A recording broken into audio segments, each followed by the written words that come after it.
All right. Hello, chat. How's it going? Hopefully well. We're back. We're playing more Ace Combat X today. Even more. I'm cramming in a little bit. But it's because I can feel it. It's getting places. It's coming to an end slowly. I still think it's got a few more days, but like, it's happening. You know, for a bit there, it seemed like this immovable object, but it's, you know, it's gotten pushed a few inches along. It's moving now. So I'm kind of trying to like momentum this bitch, just completely snowball it through. We'll see how it goes. But so far, I think it's working. Just a little bit. Oh, hold on. I almost picked up my controller and started going. Forgot to even do that. I think it's moving. Like, really moving. The big thing that I hate is that I have no idea what my progress on the dogfight medals are. That drives me nuts. Because those are like... They're not any easier to complete than the other multiplayer medals, but for some reason, I say for some reason, really just because they wanted to have the exact same amount of medals for the single player and the multiplayer, there's no like bronze, silver, gold for the dogfight modes that help measure our progress. It's just the gold medals for it are these two. And I hate that. I hate not knowing how far along we are. Because, like, obviously, air superiority, done. Beacon battle, done. Escort mission, we're getting there. We have the silver, and we've made some decent progress since getting the silver. We're close on escort mission.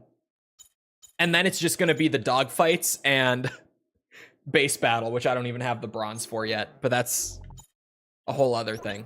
Right now, like right now, my focus is here. The parts, man. Still need money. I still just need to grind money. What are we drinking today? The start fruit. I can never remember what the other fruit in it is. Starfruit pineapple Celsius. I think it's probably my favorite one all around. Although that one that is like a slushie is crazy good. It makes me feel like I'm just drinking a slushie. Base battle should be done fast. Probably once we start to just like focus it down, it won't be that bad. But yeah, base battle just... It's just beeline it to the other base, bomb it as fast as you can, hope you win before the other team does. It's a shit show. What's a slushie? I can't remember. This question just came up because apparently in Europe they're not called slushies, but you guys have them. They're like the shaved ice drink with like flavoring in them. Or like crushed ice, shaved ice. I think it's the same thing, really.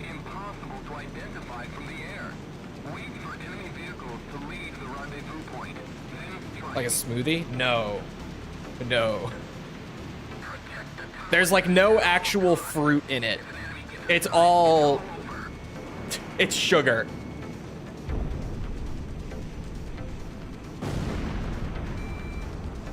They're not good for you. And they don't try to pretend that they're good for you either. They're called slushies in England. Yeah, I can't remember. Apparently, in a lot of Europe, they have them, but they're not called slushies. They're called something else.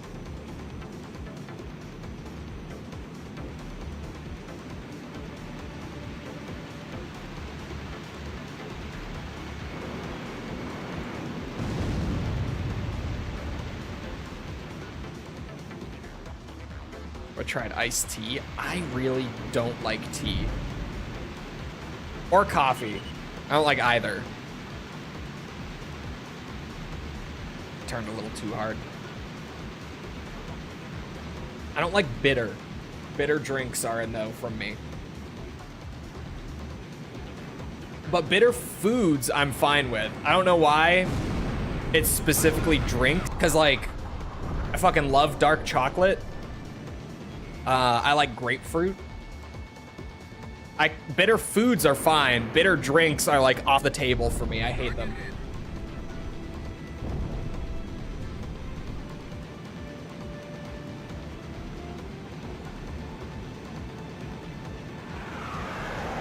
Oh, I thought that was one of the enemy ones. I was like, they got here really fast.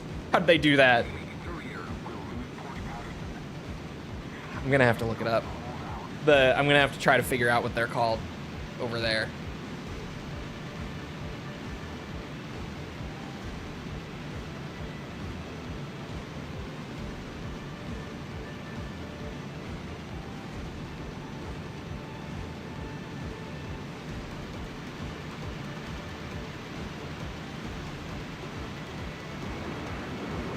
Sister has always said that coffee is an acquired taste.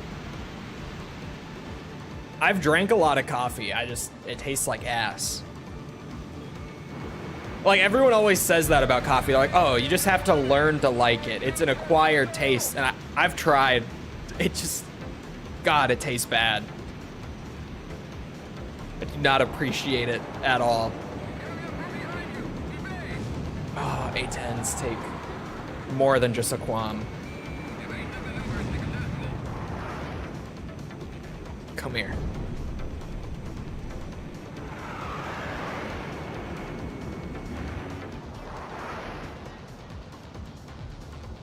Yeah, the smell of coffee is great. If only it tasted anything like how it smelled. Coffee smells great. Oh, come on.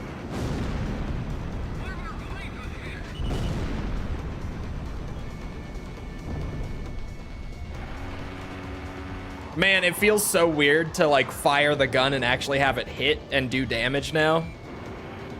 I'm so used to the gun just going nowhere that I use it in the single player when we're grinding money, and I'm just like, whoa, the machine gun does something.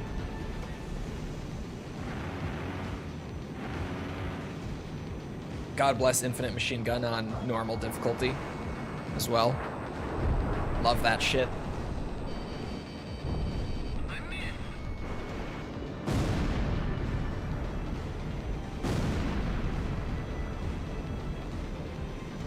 I remember Ace Combat 5 giving you infinite machine gun ammo on normal was like the first thing that actually pushed me to learn how to use the machine gun in the series. Because before that, I just never really messed with it. I was like, yeah, the missiles work. I get like a machine gun kill a game during these playthroughs, but that's about it. The missiles do the job. But then AC5 was like, oh no, you can just shoot all you want. And that's when I finally learned how to use it.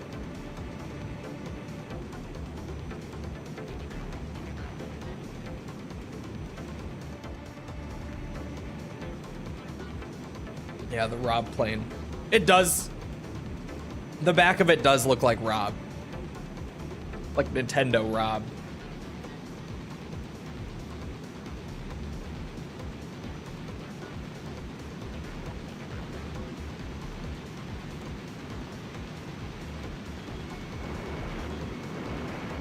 I can get it. Bad idea. It almost worked, but that was a bad idea. I should not have even committed as much as I did. That was terrifying. That was a little sketchy. Classic Chole scraping the ground with his plane moment.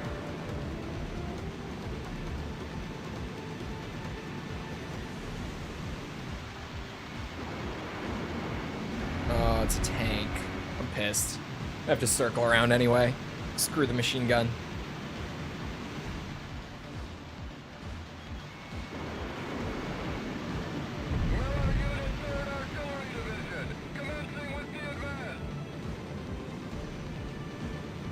Check this out. This guy thinks he's getting away. No. No.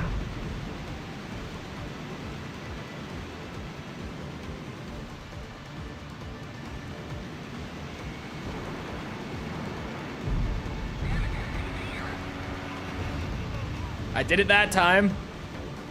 I'll take it. Imagine driving a car and seeing a freaking fighter jet outside passing by. I don't know what you're talking about. I've never come that close, surely.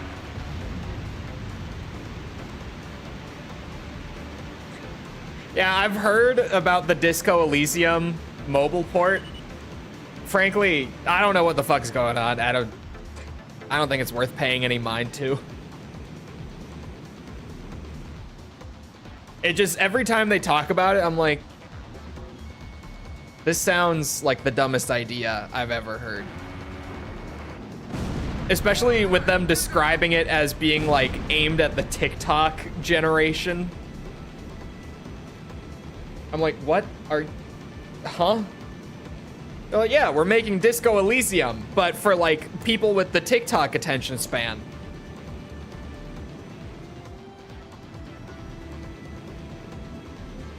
I don't think that works. But we'll see, maybe. I think the average conversation in Disco Elysium is like 3 times as long minimum. When compared to like the average TikTok.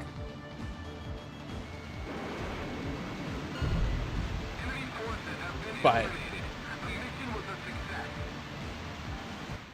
we'll see. To be fair, TikToks, at least I feel like, maybe it's because I don't actually use the app TikTok and I use YouTube Shorts whenever I do watch like short form stuff. But man, ever since they brought 3-minute shorts over to YouTube, I feel like shorts have gotten long. I feel like some of the shorts that I click on should be called mediums, because holy shit. One of them that I watched was actually like a full 3 minutes of a guy cooking something. And just for like the entire last minute of it, I was sitting there thinking like, wow, this is the longest YouTube short I've seen in my life. This is longer than any short or TikTok I have ever watched. This is crazy. Oh yeah, this is a good one. I like this one. A recon team has changing the voice acting cast too. And uncovered suspect enemy movement.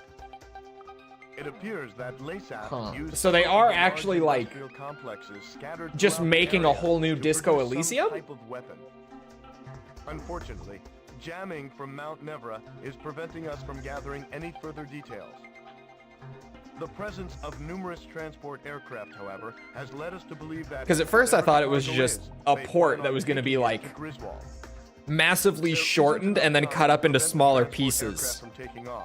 But are they just making a whole new Disco Elysium for the phone? If the enemy succeeds in escaping from the combat zone, I also saw that it's not coming to iOS, which is bizarre.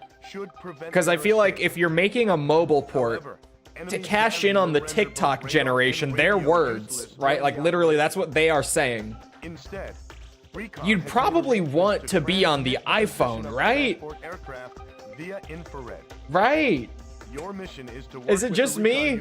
To track and shoot down all I don't aircraft. get why it would be, mission will be considered a failure on everything but iOS. It's probably a technical thing. But I would, like if I were an executive on this project and being like, look, we need to get this TikTok generation, these kids, these stupid fucking kids, we need to get them playing Disco Elysium, okay? We need the iPhone. Figure it out. Find a way to get it to work on the iPhone. Because it needs to. That's not like a, oh, well, it's hard to get it on the iPhone. It's like, no. We need it on the iPhone. Original devs left? Yeah, they did.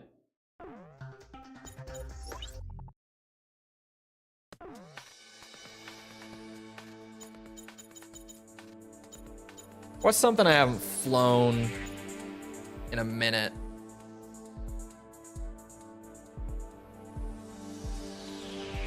Air Combat Typhoon is calling to me. A little bit. Oh man, the F-35 could actually be really fun for this. Air Combat Typhoon next mission. Because the F-35 actually sounds fun, and I haven't flown it in a minute.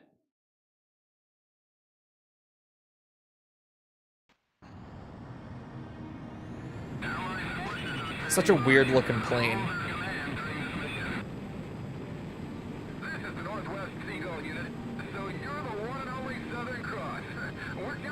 I don't have high hopes.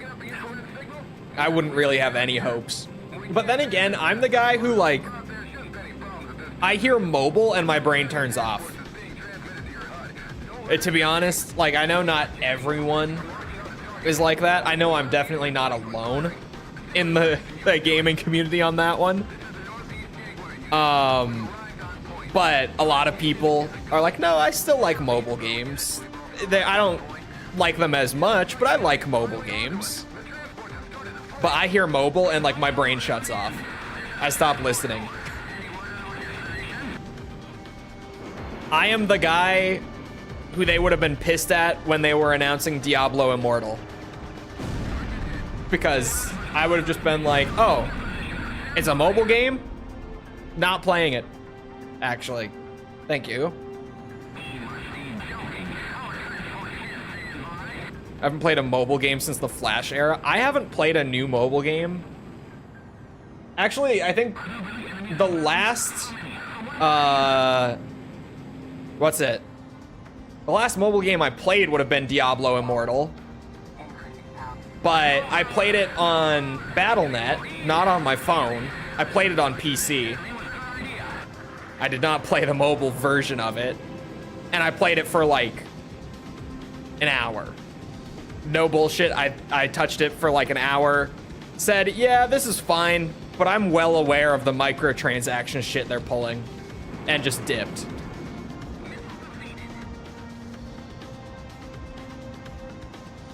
Was actually fine, as much as I shit on Diablo Immortal a lot. Gameplay-wise, it played well. There was nothing wrong with it from a gameplay standpoint. But a Diablo game where you need to, like, pump a ton of money into it to get good gear for your character is not a Diablo game. It's just not.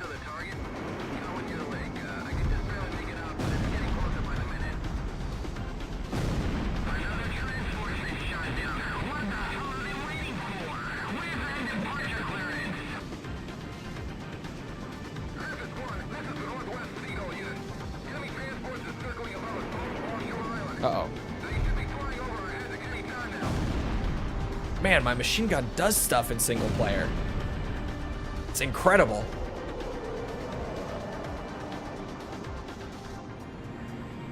Where's that guy gonna be? Screw it.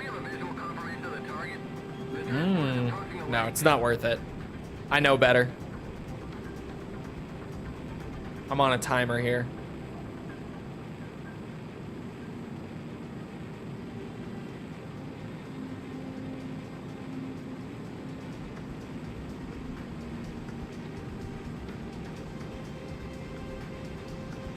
Pixel Car Racer? What? Is that a mobile game?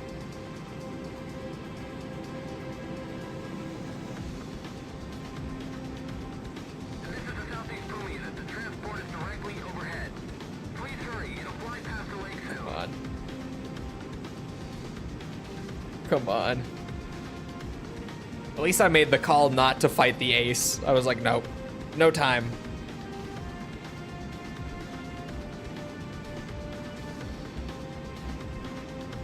There you are.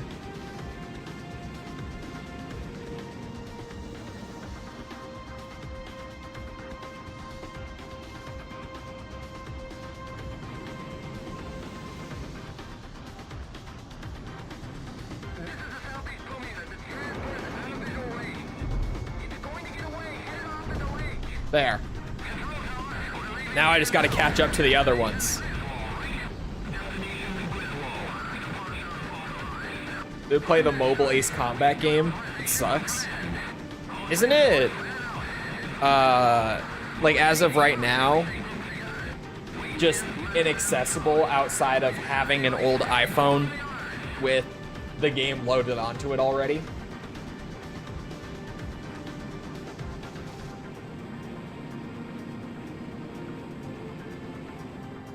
I looked into it a little bit out of curiosity when doing the review series, and I remember just being like, oh, I can't even play this if I want to. Still on my iPod Touch. He has it. Northern Wings is still playable. That one I looked at and I was like, no. No.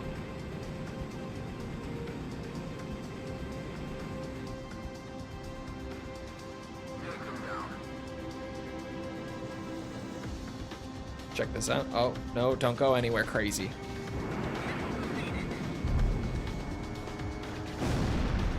Extra kill. We take those. Might be able to clip this Mirage on the way, actually. Fly straight. Fly straight. Come on, lock on. There we go.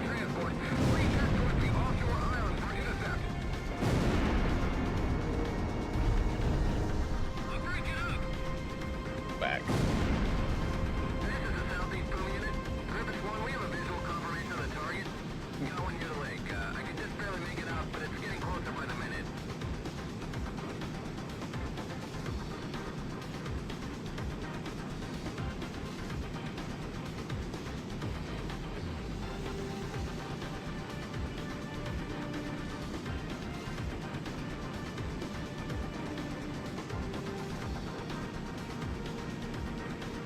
We can catch it pretty easily, I think. I brought the wrong missiles because I thought this was going to be the other one on this map. The one where you like chase the train down after you take out a few planes. I was like, oh, this would be really fun for the F-35. It was the wrong one, but it's still a fun plane. Take her out for a spin real quick. Doesn't hurt anyone. Oh, I'm coming in way too hot.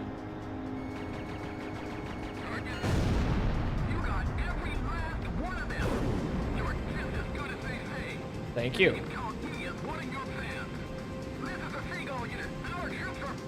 How did they not realize how annoying some of those sound effects were back in the day? Bro, that is what I ask myself when False is streaming the old Kingdom Hearts games. Those games are like an active assault on your ears.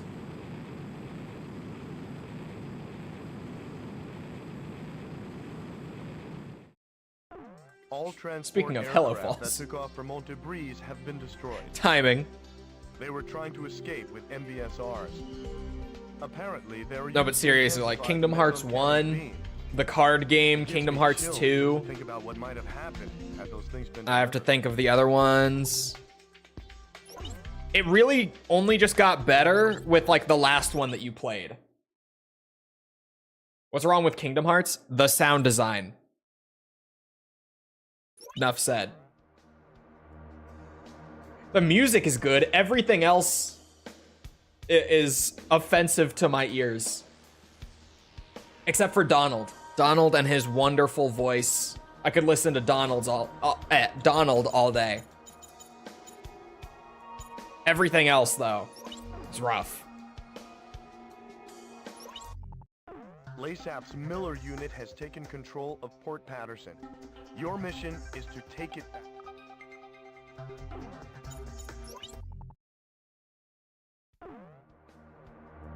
What was the last one you played called, False? Oh, it was, never mind, I know it. Dream Drop Distance. That was the one you just played. Because it had the drop mechanic. Makes it easy to remember.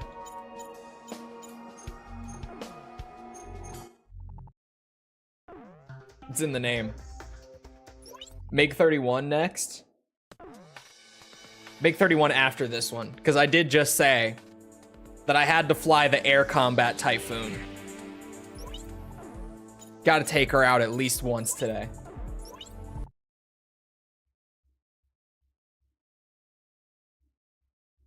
And it was about dreams. Wild. It is wild. Estimated damage to the port complex will be displayed on your MPG. Aim your attacks carefully. We want to avoid damaging the complex where possible.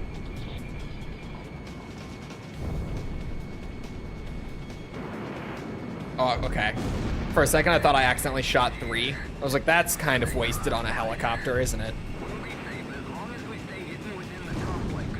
This time is right. Come on. Do as you think you're good enough to hit me. If this place is destroyed, it's your loss. Come here, bitch.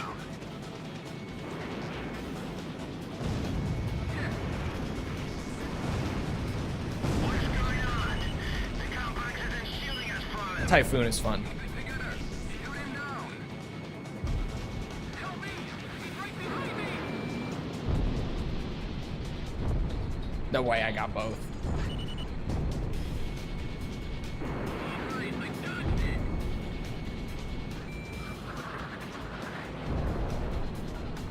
The one game you didn't watch. I didn't not watch Kingdom Hearts 2 intentionally. I was just so busy while you were streaming it. Trying to remember what I was working on during it. Was it Kenzan? It probably was. I probably was busy with Kenzan, because I'm trying to think, like, what was I really busy with the last few months? And it was probably Kenzan.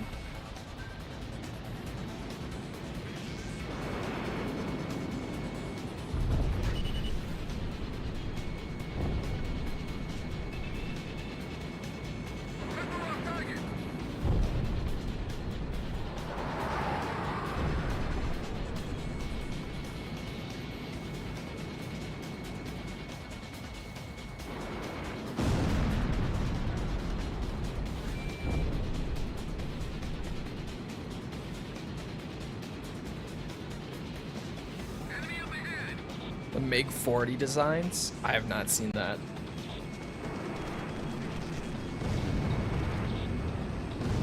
Are they making another concrete fridge? Please tell me they are.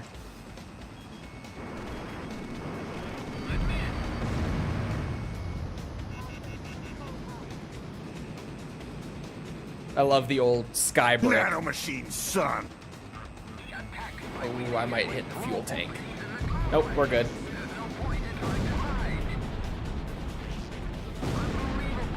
Oh, they're like in the middle. Yeah. Can't hit them in there.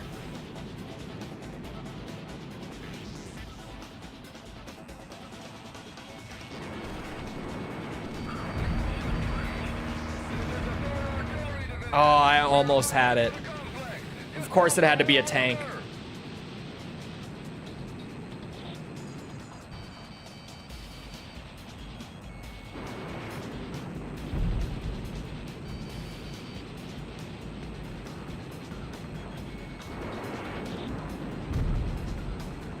Oh, what's that? Oh, it's just a helicopter.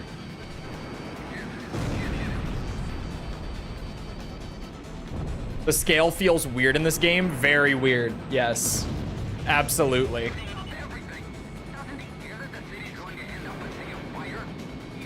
Shit.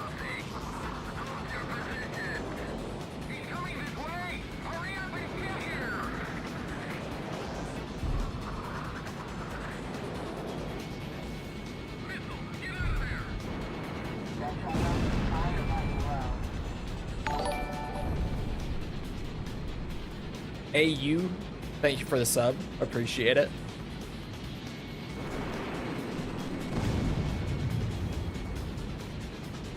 I hate that they're taking cover in there.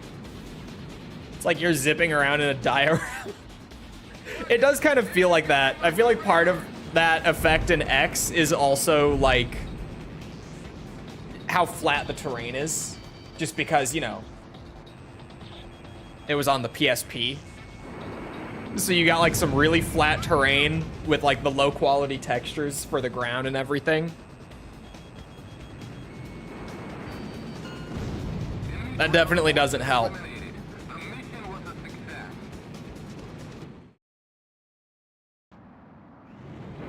I just finished X for the first time a few hours ago. How you feel about it?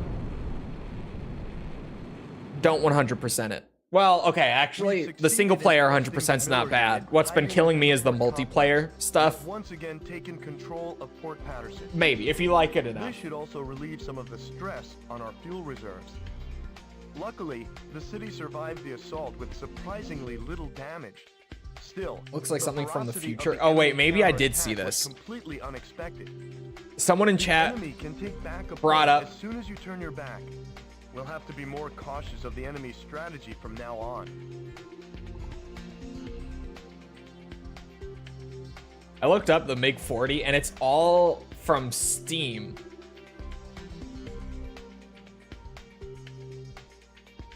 Oh wait, is it 41? Wait, hold on, what is this? What game is this for? Space Engineers.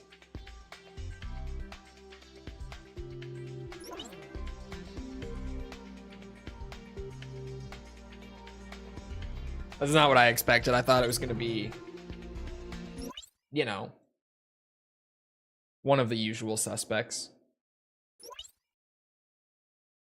Deceiving with how many hours it will take? Yeah.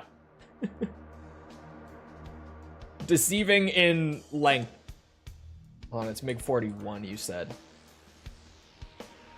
What the fuck is that?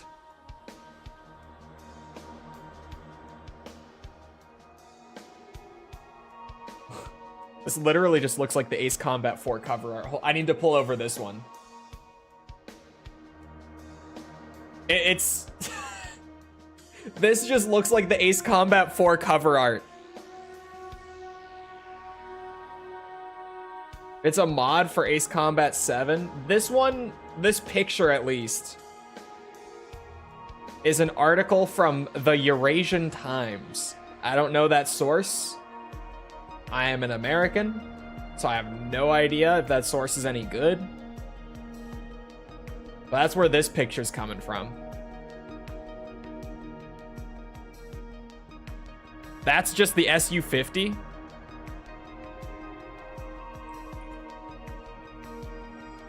You're right. That is just an Su-50. That's like...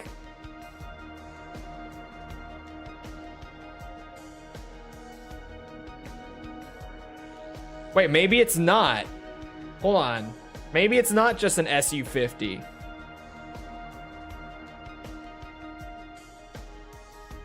That's what I was...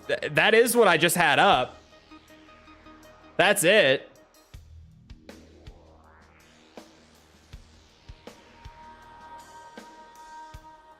This one is from The National Interest.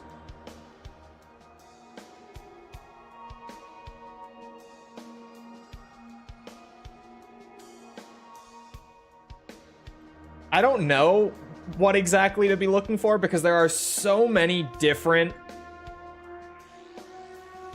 planes that I'm seeing here that super missiles in quotes, yes.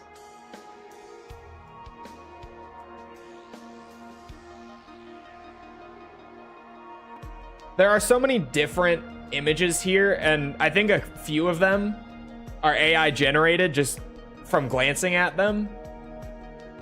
So I don't know how much faith I'd put in much of any of this. It seems like it's a lot of speculation right now, more than anything else. At least just from a quick browse on Google.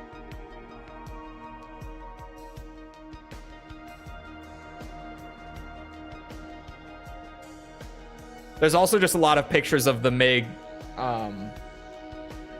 31. You know, the Foxbat. There's just a lot of pictures of that too. When you search up the MiG 41. All on articles talking about the 41. But I think it's because a lot of it is just speculation right now. I don't know where that picture exactly came from.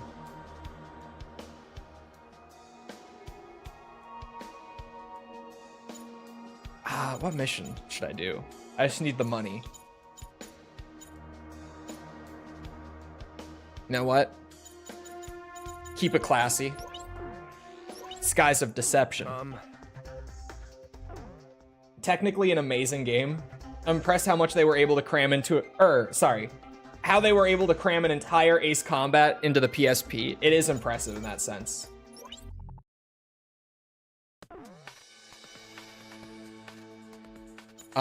Where's the brick? There it is. There's the brick.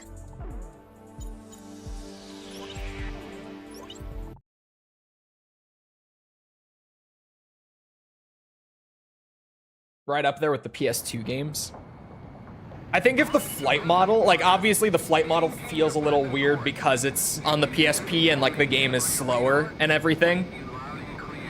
But like really, if the flight model was as smooth as like even just AC4 in terms of the PSP games, I think that this just would be right there with the PS2 games. Did I say PSP by accident? I meant to say PS2. I don't know what I said.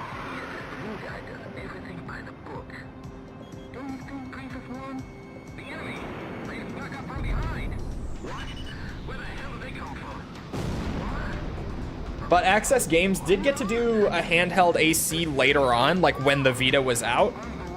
Because the reason that X and X2 aren't on the Vita was the Vita wasn't a thing yet. But later on, they ended up making one for the 3DS instead.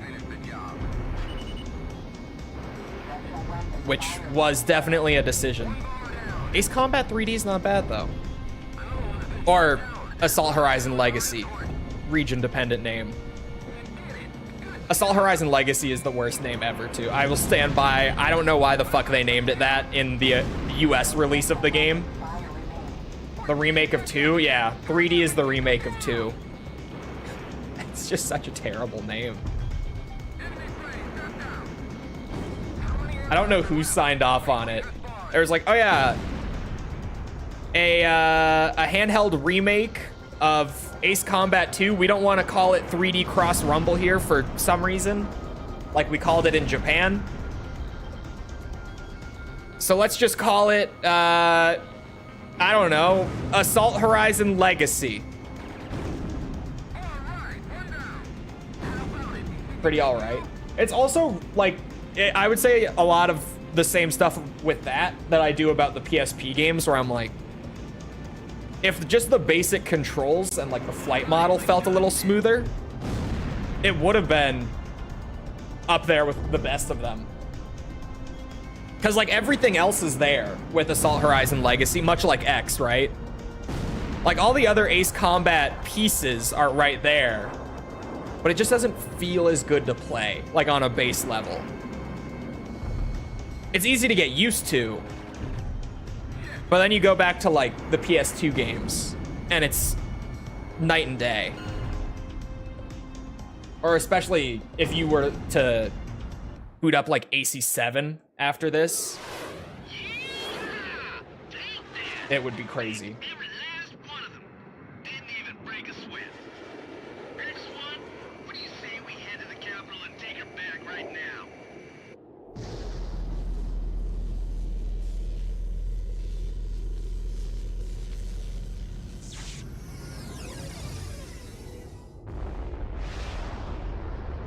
I'm willing to bet anything they got scared and ran away. I've got a reading on radar. Something's coming in at high speed. It's a missile. The one MiG. Where? Where is it? Answer me now! Eugene! The Puna Plains. The missile's coming from the Puna Plains. The Claymere? Missions should be open-ended and offer multiple ways for completion. Get out of here now! Man. Where's it coming? We need more people to play Ace Combat 6. We're too late. I need to replay Ace Combat 6. We need to get this shit wrapped up. We gotta get this. We gotta get this going here. I need to be back to Ace Combat 6. Not even because it's my favorite, but just like in terms of the controls and the visuals, and The mission was... compared to this, it's gonna be so nice. And then The destruction so of many the Ace enemy Combat armor fans will just help haven't limit played the 6 invasion because of it's every base at bay. Xbox exclusive. However, Like, the way to play 6 is just to have an Xbox, and nowadays, buy an old secondhand physical copy. That's like, realistically, the only way, unless you want to play like a super broken version of it. Well, it used to be super broken. Less broken now, but broken. Less broken compared to when I first tried to dump it to Xenia and play it there. But still a little broken. I just want to be out of ACX. That's kind of it too.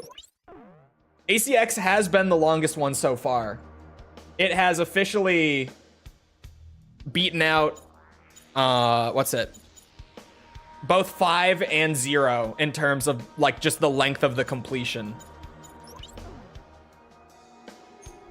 Which one is which here? I'll go with the second one. We have obtained intelligence that Lasaf forces on the Kalana steppes are increasing. Xenia still needs more time in the oven. In general, Xenia just is not very consistent. Lasaf has abandoned for sure. Air Force dispatch. However, it has a much smaller team working on it, and that team is, no offense to them, but they're not like the Duck Station PCSX2 guys. It would be best to take action now and be rid like of those guys are crazy, just constantly pumping out small little updates and fixes. They have such incredible emulation built already, where like most PS1 and PS2 games are gonna play very closely to what they would on the PS1 or PS2 on those emulators. Xenia's not there. Xenia is just not there. And it's still a ways off from being there. Xenia, like, it's just, yeah. Yeah. Did you play air combat in these streams? We did, yeah.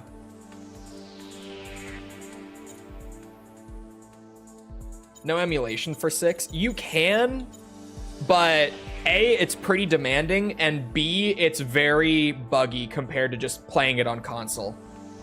There's a lot of, what's it? A lot of bugs introduced by the emulation. Playable enough for it to be decent. Yeah, it's still at the point where like you can definitely play it that way now. Like, playing it on PC is an option, but your best bet if you want to experience Ace Combat Ace Combat 6 is to just stick with the Xbox, in my opinion.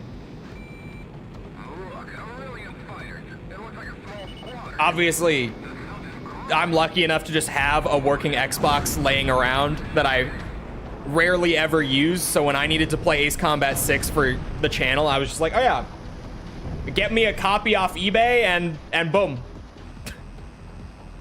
I'll just pop that bitch in and we'll play it there.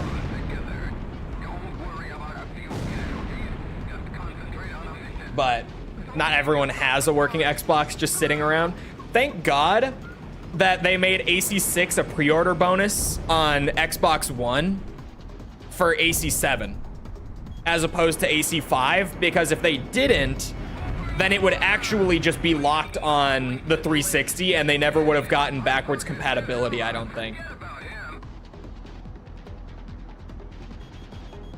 Not that the 360 version would be awful, obviously that's where it released, but just being able to play it in 1080 and like if you're on a Series X, even higher resolutions as opposed to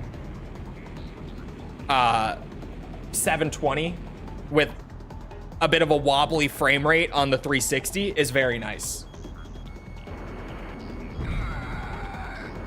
Just having a better looking and performing version on the Xbox One or the Series X is huge.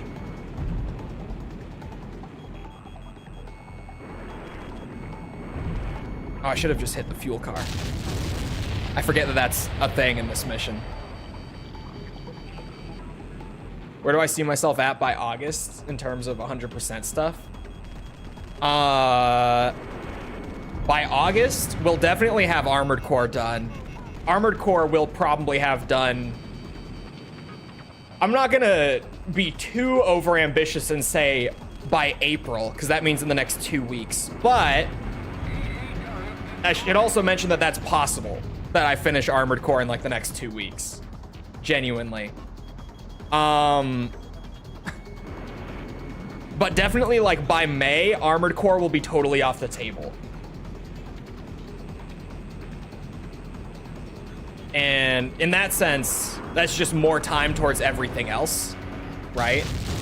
It's similar to what I keep saying with the multiplayer modes in this 100%, where like every time I knock one off, not only do I have all the progress that we have already built up for the other game modes, but it also just now means that like instead of alternating between 5 things, I'm alternating between 4 things, so I can put more time into each of those 4 things because I don't have another 5th thing that's taking up its own time. Once Armored Core is off the list, things will speed up, is what I'm saying. And especially because I've been focusing Armored Core pretty heavily, things will speed up by like quite a bit. Because roughly like a third or so of my streams for the last few months have been Armored Core. And that's been intentional. That like about 30-ish% of all of my live streams for the last few months have been Armored Core. I've just been trying to get it off the list so that I have more time towards everything else.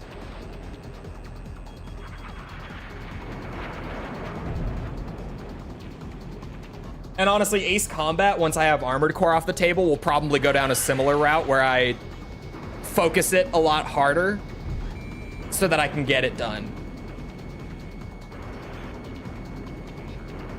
But it does just mean more time for everything once Armored Core is done. Some other game will replace the Armored Core streams. What do you think it'll be? I'm pretty sure I know what it'll be at this point, but no comment at this time. And that will be like a side thing. Like, you know how often I have been doing like the zombie stuff or the Path of Exile stuff, like how often I do those little side streams that are just for fun. It will be one of those because I do want to get the actual larger series knocked off a little faster.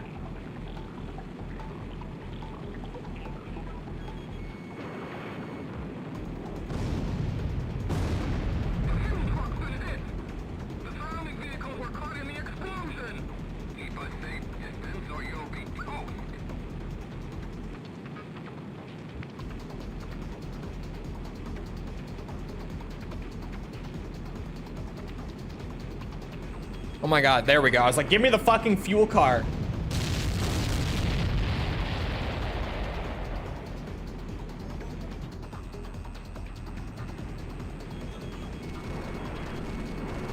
Uh-oh, I just crashed. Oh, or not.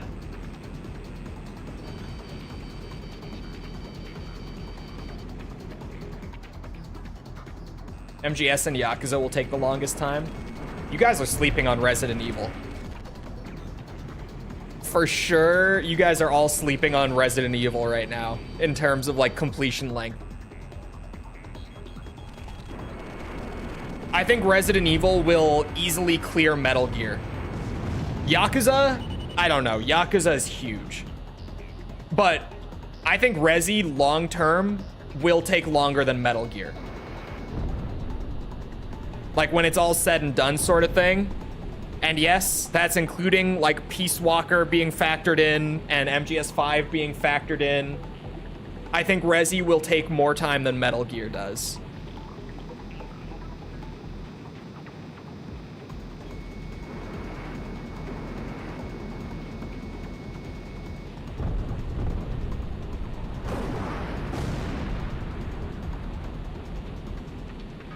Doing another poll for what the next review series should be. Yeah, but we're so far away from that right now. Like, I just did RE5 for that. And Well, I just did Kurokyo 2, but most people don't have any concept of where that is, like in the main line. The next Yakuza video will be Yakuza 5. So we're still a ways away from voting for the next thing. I chose 2 really big ones. And looking back, maybe I should have only chosen 1 really big one. But it is what it is. I've already made that mistake. But Yakuza's been great, and obviously I'm a big Resi nerd, so it's worked out. Would you play 0 after 5 or Ishin? Yeah, I'm doing original Ishin. And Kiwami. Because they called it Ishin Kiwami, so I'm treating it like it is Ishin Kiwami. I understand that it probably should not have been called Ishin Kiwami from what people have said. But they called it Ishin Kiwami, so I will treat it as such. And if it is as unchanged from the original as people say it is, then I will absolutely tear it a new one for throwing the Kiwami label on it. But I'm also thinking it's very likely that there are way more differences between the two than I've been led to believe. Because frankly, most of the English-speaking audience in the Yakuza community has not played the original Ishin. Like, it's a very, very small portion of the community that has. So who knows? It could be one of those things where it's just like, it is really different, but everyone's only ever played the Like a Dragon version. Like over on the English side of the community, I mean. Or it could be pretty much the same thing, and I'm gonna be like, this is not a remake. The whole reason they started this war is being made right here on this base. It's our duty to wipe this base clear off the map. The HPM has been transported to Archelon Fortress from Cobalt Cave. I noticed recently that there's a remake of Yakuza 6, is that right? No, that is not right. The weapon works by emitting microwaves. What do you from think both the remake of Denver 6 and is? Archelon Fortress to create an overlapping field effect. Detonating Final all Fantasy fuel series took me a on year to the complete every game. Flying And was that, slow like, for too long, just the you'll be numbered trapped by the games? Because targeting Final Fantasy is big, If you don't right? Like in escape terms of quickly, scale and your everything. fuel tank will explode. And obviously there's Thankfully, the 16 targeting system numbered has been games. impaired by the destruction of the satellite What's the targeting game system between at 7 and Cobalt Infinite Cave. Wealth? Even with the I have to go targeting look. system impaired, the HPM still poses a threat. Between 7 and Infinite Wealth? We've also received intel that the Archelon You're Fortress is thinking equipped with the same type of... shot cannon employed on the Gleipnir. There's a few. We've succeeded in freeing Are you Aurelia. thinking of Lost The war Judgment should have already been or over for us. Gaiden? Those are probably what you're Someone thinking has of. to put an end to this. Just make sure you come back alive. Yeah, the man who erased his name. Is that what you're thinking of? The man who erased his name? No, that's its own thing. That's just a Kiryu game that came out after 7. Oh, including spin-offs, every game I could find. Jesus. Because that's the thing with Final Fantasy that terrifies me, the way that I do stuff. I'm like, oh my god, why does every Final Fantasy... Like, I think it starts with 7, from what I understand. Where, like, every numbered Final Fantasy game, not every, but, like, a ton of them, have 1 or 2, or maybe more, spin-offs of their own. Especially 7. What the fuck is going on with all the 7 spin-offs? You know what?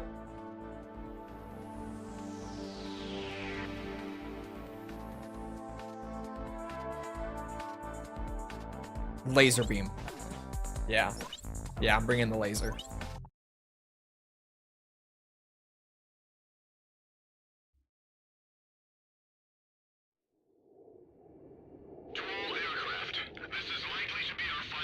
It's a bridge between Yakuza 6 to 7 and 7 to Infinite Wealth. Yeah, but when I say it's its own thing, I mean, like, it's its own game. It has its own story that's unique to every other. Like, it's not a remake or retelling of anything, right? I won't be able to rest until we take out Navarro. 7 made a lot of money, so he gets more games.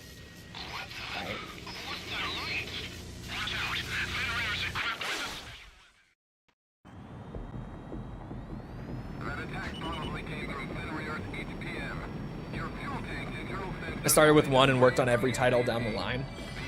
To this day, the only Final Fantasy that I have played is Final Fantasy 1. And it was fine. It was solid. Not my favorite. I'm not a huge JRPG guy typically, which definitely has me a bit worried for the later Yakuza games. Because, like, right now, I fucking love Yakuza, but when they just fully embrace the JRPG down the line, we'll see if I still love it that much. But I know that those games are really well liked, so I'm trying to not be like, oh, it's not gonna be my thing. Because a lot of the things that typically turn me off of JRPGs, I don't think the Yakuza games should have much issue with. But we'll see. You know what JRPG fucking sucked? And I've gotten this off my chest a couple times, but it's been a while. So mini rant incoming. Dragon Quest. Fuck Dragon Quest. Again, I played the first one.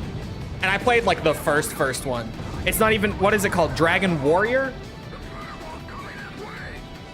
The Western release of it is called, like, Dragon Warrior instead of Dragon Quest, I believe. Fuck that game. I have never played a game that grindy in my life. I haven't played one since. Like a single player game. Obviously, MMOs and whatnot, multiplayer games. But, like, single player? I have never played such a grindy video game in my fucking life. Why is the horse holding a wiener? Good question. Oh god.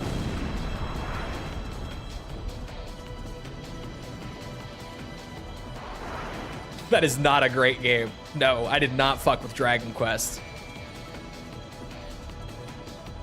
Final Fantasy 1, grindy. Certainly. Bullshit final boss, certainly. But I got through it without that much pain. The whole game took me like 20 hours-ish. I think it was like 22 hours. Front to back for Final Fantasy 1, something like that for me. Wasn't that bad. It was a little grindy, but not terribly grindy. Like, there were certainly moments in the game where I was like, oh, I'm not prepared for this. I need to go and just grind levels and money. Come back. But Dragon Quest was a whole different beast.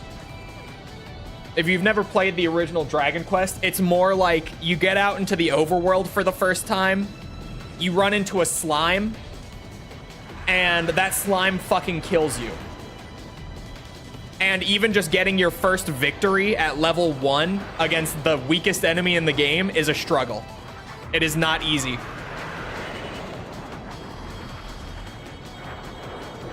So, like, from the moment you are thrown into the overworld, the grind starts. Dragon Quest pissed me off with the grinding. It's way too much.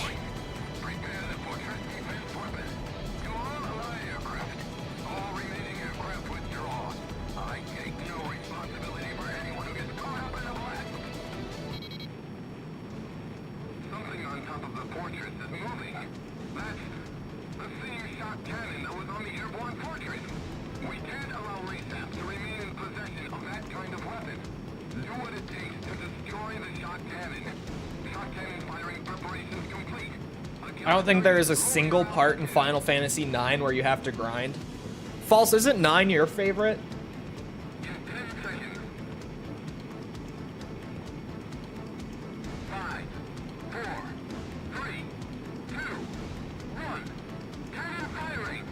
Okay, chat, hold on.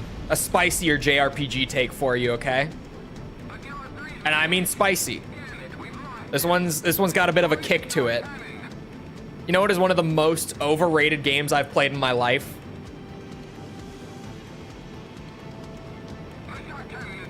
You know what it is, chat? Mother 2. What's it called in the US? I can't even remember it. But Mother 2. I played 1 and 2. Way back.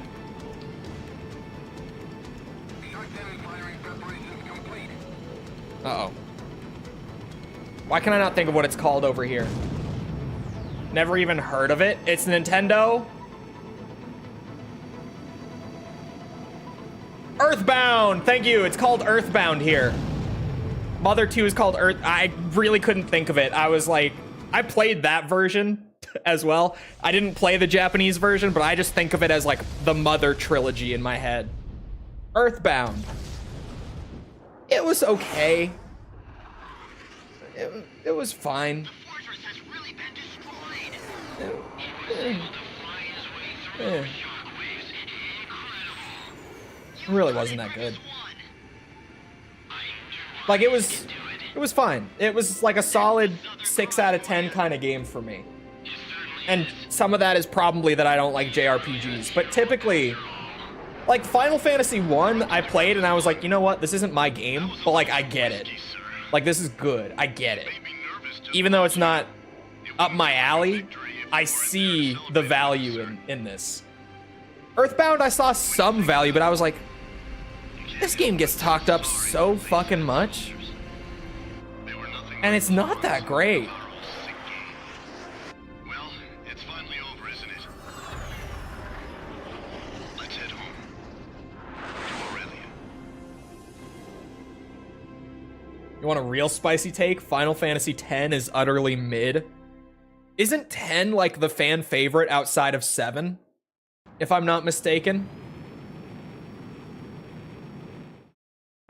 Is that why this is such a spicy take? Fortress have been completely destroyed. I feel like it's like 10 and 7 that I typically hear the most praise for.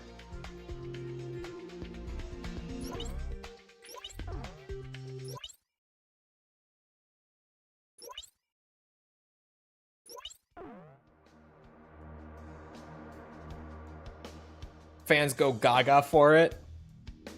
Is it because of the weird water ball game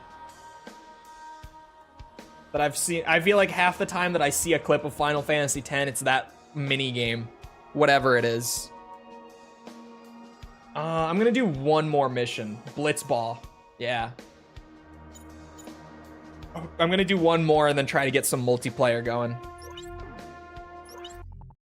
Intelligence has confirmed the outline of a squadron of LASAF fighters bound for Archelon. Known for the A sympathizer Titus. from within the enemy has informed us Titus that the laugh, squadron is none obviously. other than LASAF's elite Alex Squadron.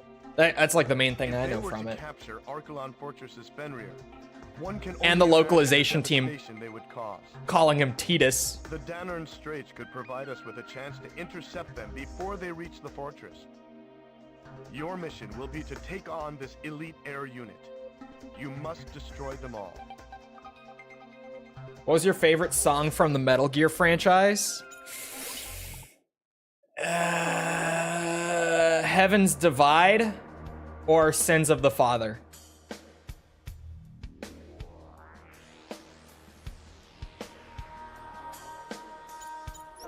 It's incorrect pronunciation. What, Titus? I was talking about it with, I think, False. About the pronunciation of his name in that game being Titus. I was like, that's just, it's the Kana pronunciation. They just stuck with it for some reason.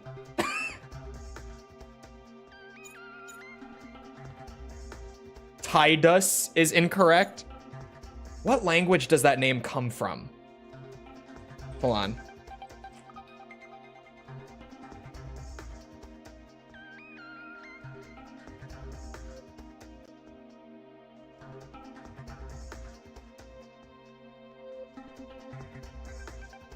Where does... Oh, it's because it's normally not spelled with a D. That's why. I'm like, where am I looking for this? It's a Latin name. Yeah, okay. But the Japanese version has him as Titus, and then the localization team, for whatever reason, I haven't played this game, but seemingly just left it as Titus, which it would obviously be in Japanese just because of the way that phonetics work in that language. It is based on the Okinawan word for sun, and thus pairs with Yuna, which is the Okinawan word for moon. Oh, wait. Hold on. Hold on. So it's an original name derived from Okinawan? Hold on. This is a whole new rabbit hole now. Derived from the word Tida. What? Okay. Interesting. This name means sun. 10 has a tropical vibe. That would fit. Because I was like, why are they pulling from specifically Okinawan for this? But if it's a tropical setting, that makes sense. That actually... Alright, never mind. His name makes sense. I'm still saying Titus because it pisses people off.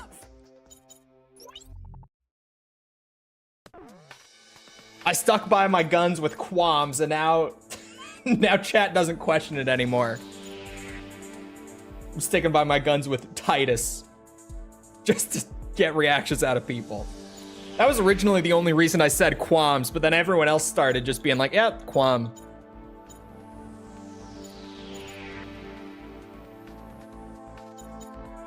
Oh, this is Alex Squadron, maybe. Ah.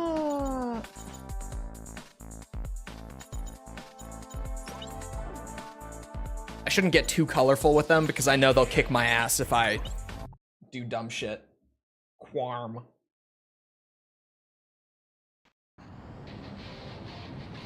Multiple fighters coming in head-on. You should see an enemy squadron shortly. This is Falcon 1. 6, 9, and 7 Rebirth are the 3 best Final Fantasy games. No OG 7?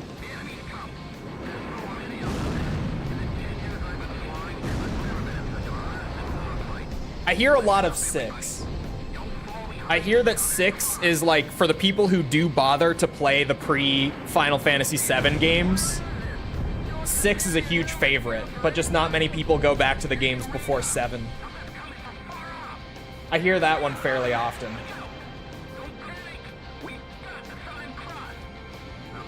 No OG 7. Wow.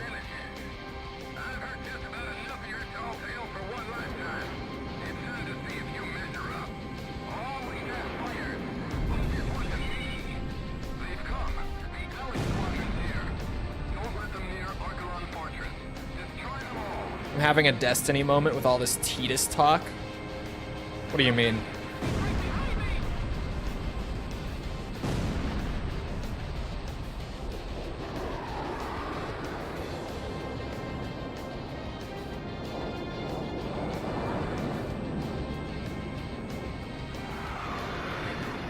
Hey, wait, hold on.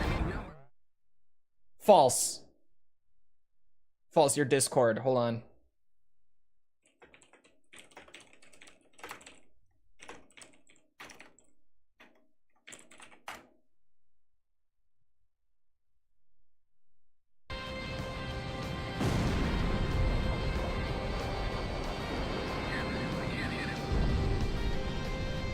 Do this whole exact same process, huh? Oh, again, but with worse controls when you get to join Assault? Yeah. I'm hopeful that Join Assault's multiplayer isn't as much of a grind. Thank you, False. Ugh.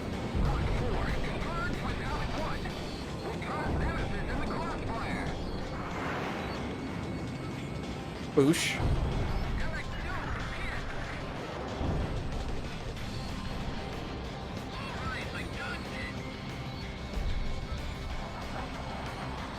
Oh, come on.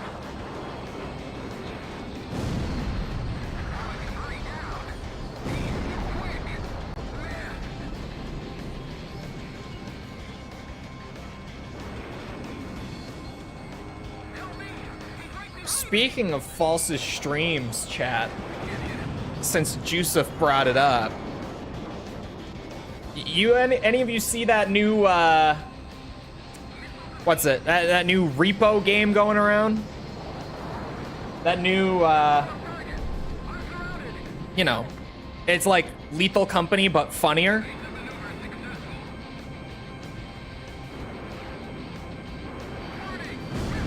Oh, fuck's sake. Ow. Because if you have, I may or may not be on False's Twitch stream tonight playing Repo. Just saying. Possibly. Maybe.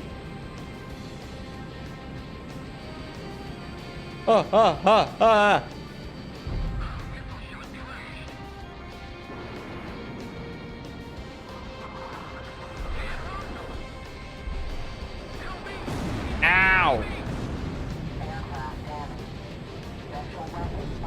Because you didn't pay the royalties, you're kicked off the team? What royalties? You never sent me an invoice.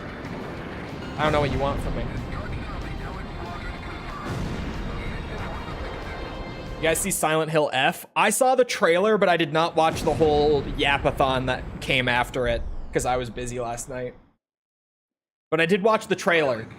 The visual direction and everything looks fantastic for Silent Hill F. But it's Silent Hill post Silent Hill 3. So I will remain a major skeptic until I see more gameplay. But like the visual direction and everything was fantastic. Just amazing.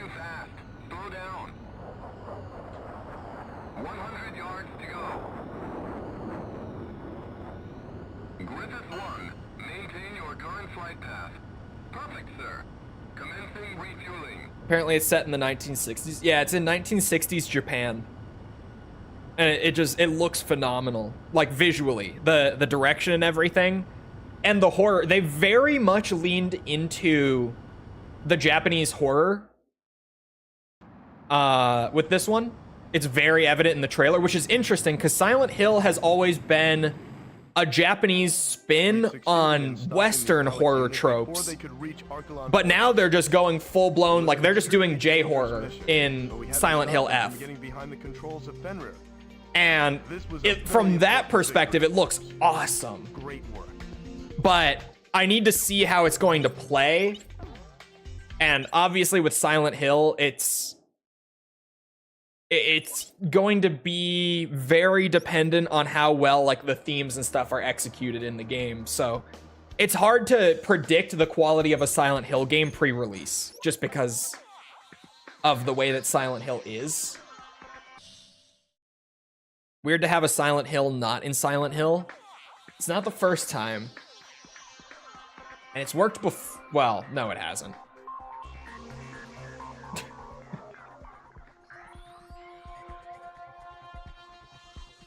Hold on, I need to...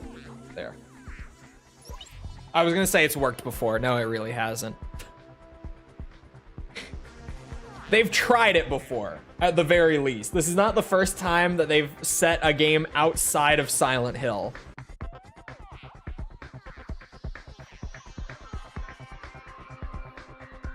But we'll see. Is it being developed by Konami or is it Bloober? No, Bloober is on contract with Konami for like the next few years, but they are not making the new mainline entries. We don't know what they're working on yet past SH2 Remake. because they just finished that. So we probably won't know what Bloober's up to for at least another year.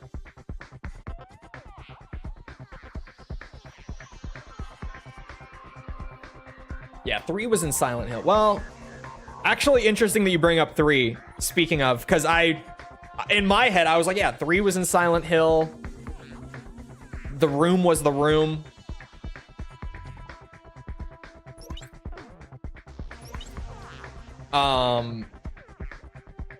Three has a portion of the game that does not take place in Silent Hill, but the other world is there.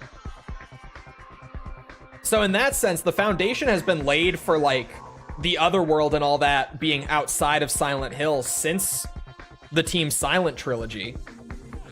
Since the end of it, to be fair, but since the Team Silent trilogy. Which game was it that... I know it's one of the Western games that takes place outside of Silent Hill for the majority of it. I'm just gonna have to look. Was it Downpour? No, well... No. Downpour is in Silent Hill. I have to like go and look at screenshots and everything. And be like, which one of these? I remember one of them largely was not set in Silent Hill. Like the actual town.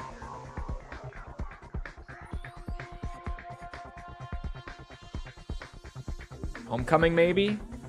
Was it Homecoming?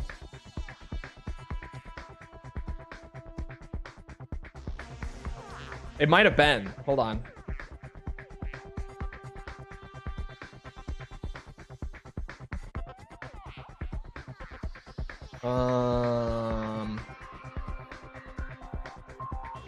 It is Homecoming. Yes. Okay, thank you. It is Homecoming.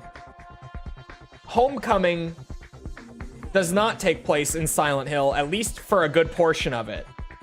I think there's a bit near the end where you do go to Silent... I don't remember exactly. I try to forget Silent Hill Homecoming for just my own mental health. But yeah, Shepherd's Glen was where Homecoming took place. I'll take what I can get. We deathmatch. Actually, fuck it. If no beacon battle. No beacon battle, I said. Yeah, you think one... maybe 1v1 escort mission can work. It's the one Silent Hill I did play. Good lord above. Wouldn't it feel samey and repetitive? No. No. Cause like... I'm trying to think of a way to put it. Every Silent Hill game is set in Silent Hill, but the real intrigue comes from the other world, and the other world changes pretty drastically from game to game for lore reasons.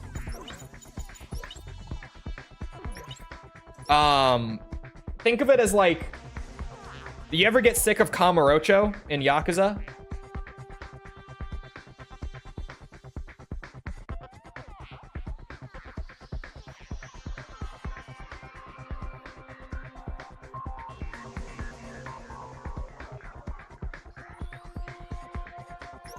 I'm dumb.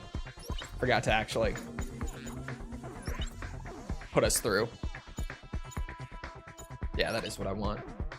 I've only played 1, 2, and I think 3. Those are the ones that you need to play. Do yourself a favor. Leave it that way. Maybe play The Room. Depending on how much you like the first 3, you might like The Room. F4 Warrior is back? Oh my god, he is. Okay. 1v1 escort mission. We'll see how this goes. We're testing the water here.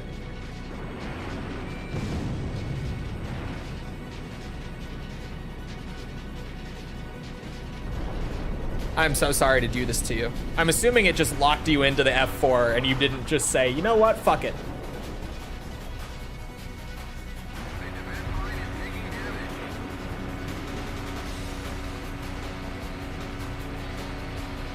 You're lucky this machine gun doesn't do shit.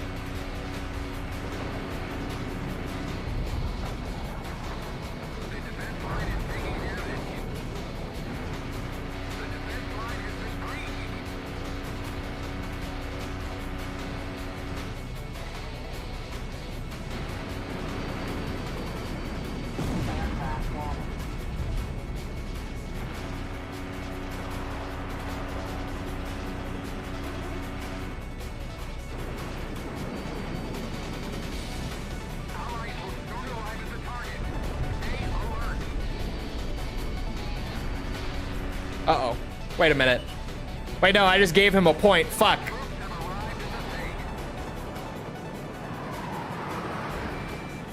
I feel stupid.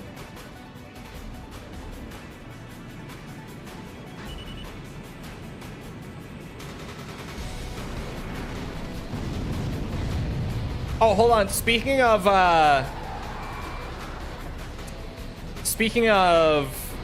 what's it? Final Fantasy, since it's come up so much today. There's this guy on YouTube who I've been watching for like supplemental Japanese input, and he uses a lot of examples from games. Like, it's kind of the whole gimmick of his channel is that he uses examples from video games. Which for me, of course, I can be like, oh, this is like perfect for me. I'm such a gamer. This all makes sense. He uses a lot of Final Fantasy VII Remake, and it has made me realize that Cloud's Japanese voice actor is way better than his English voice actor. So much more interesting. He brings such a good performance to the character that I did not get from watching the English version on False's channel. Emotion, just so much more of like a nuanced performance. So much more compared to the English. It's not even emotion, because Cloud is kind of characteristically less emotive, but you can feel more.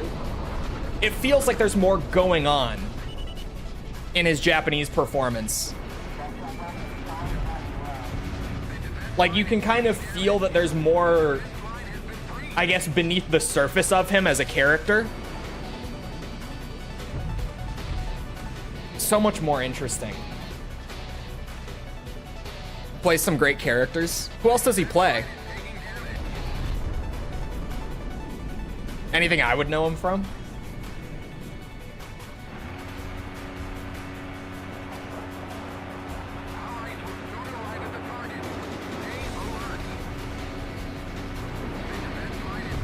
Oh, come on.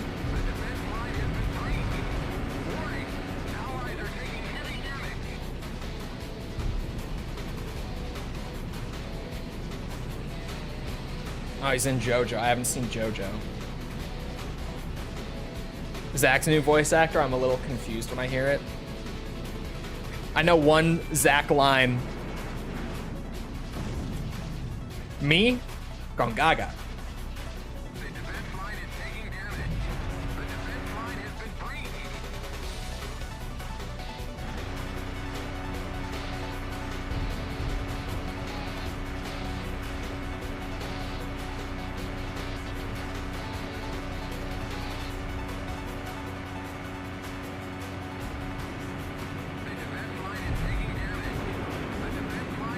Damn it.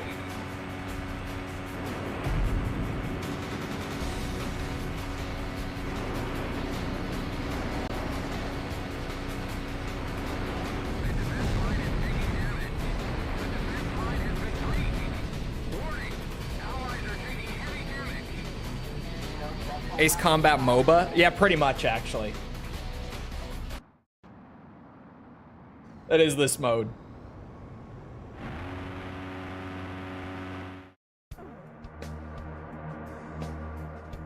Oh, even though I only got 1 infiltration point, victory points being used on like a timeout is so weird. I don't get why they do that.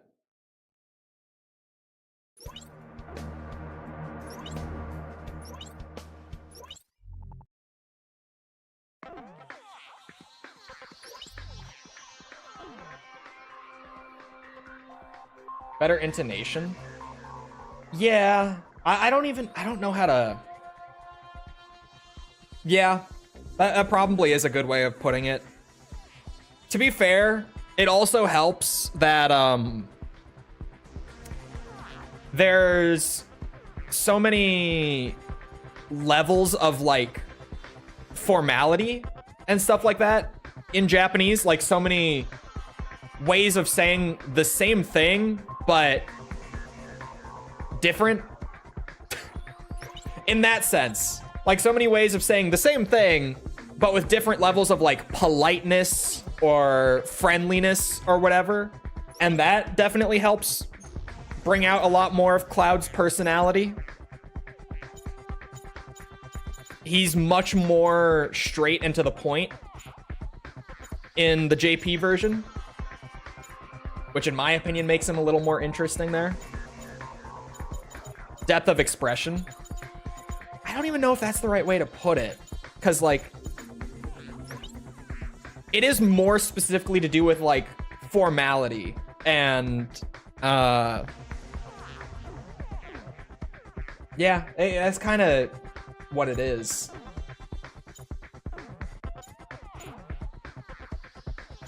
We're dogfighting. I gotta go with my boy. My champion.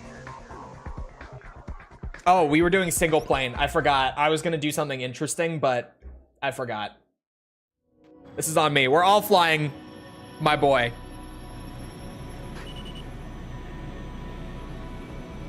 Which means everyone's got qualms.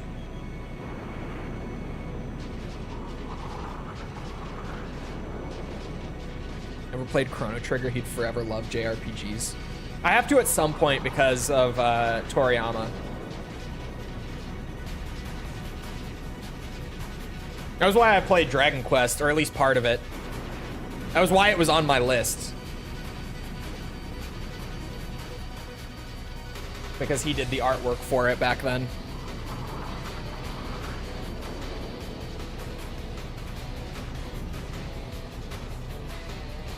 Yeah, I think a lot of that in terms of Cloud is just that the Japanese script seems to play with that a little more.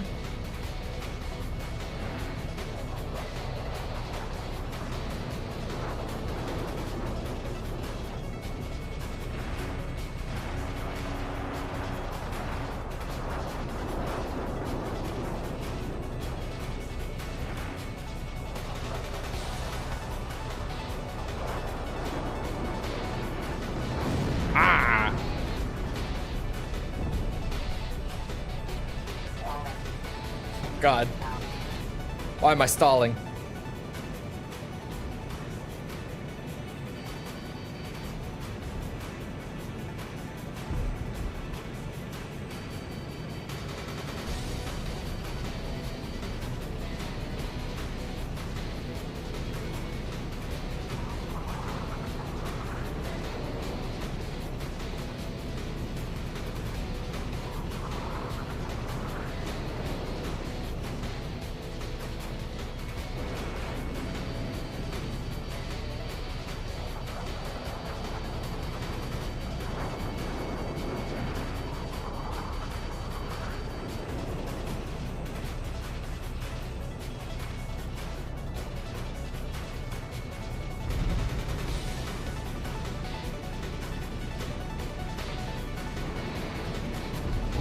Ooh, timing.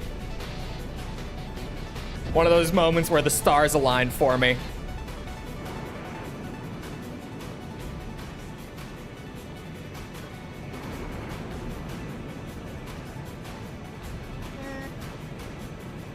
Damn it.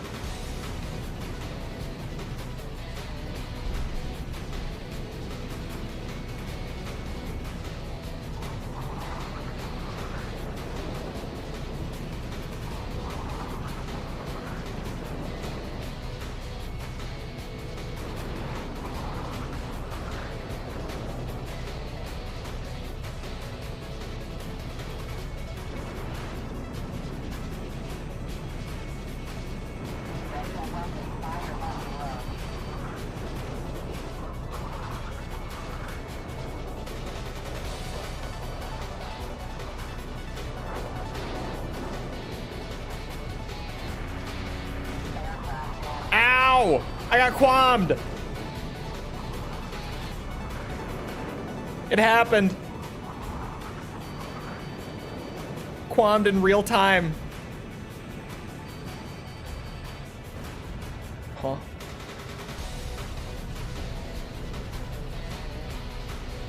Okay. I can live with that. That's fine.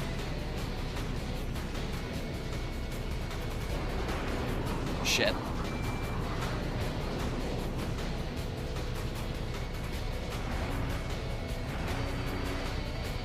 Whoa.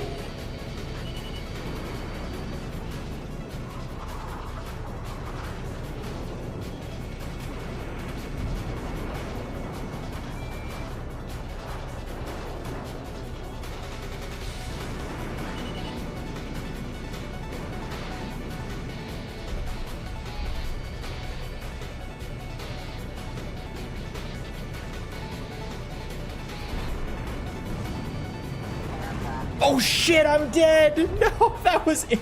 God damn it, I got double qualm. Just boom, boom. Dead. Fuck. They changed the English characters to be closer to the OG English script. For... Like, when you say the OG English script, do you mean closer to the original Final Fantasy VII script in English?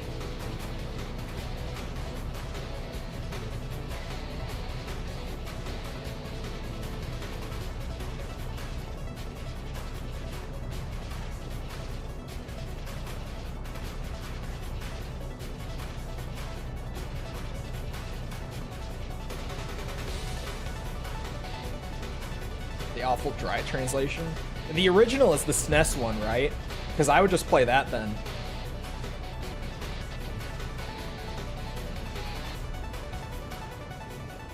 Damn, they're still going. I think they were both one shot. Who was it? I heard one explosion.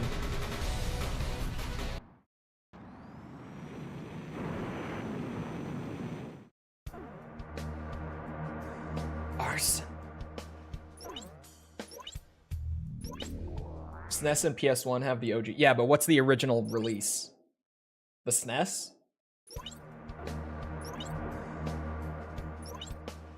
Oh, no. Yeah, there we go.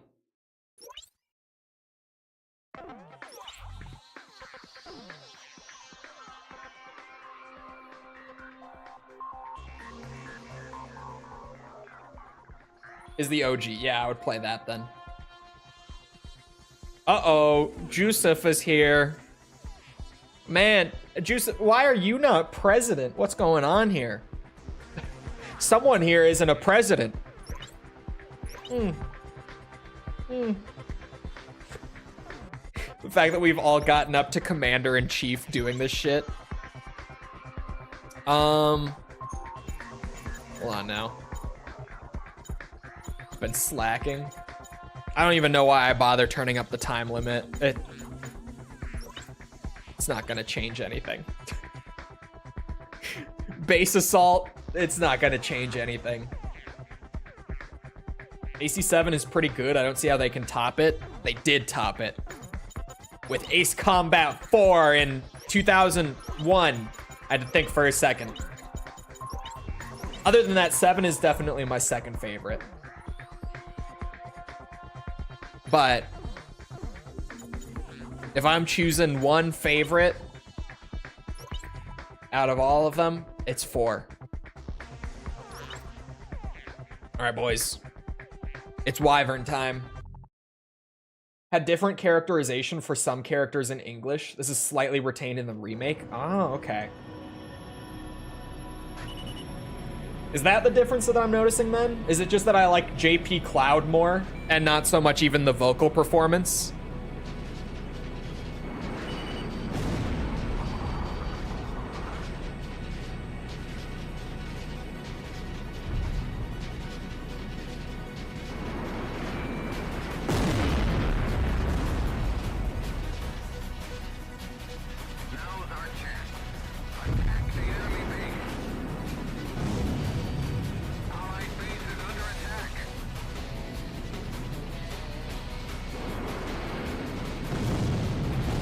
Yes!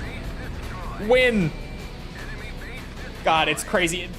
Base assault takes less than a minute. It is actually just a race to blow up the other one. Ooh! Medal! I got one! I got a base assault medal. It's happening.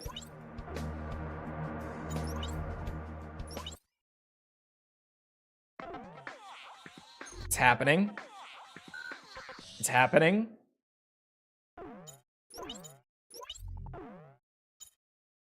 Finally, a bronze medal, but a medal in base assault. Look at that, chat. The multiplayer medals, they're coming together.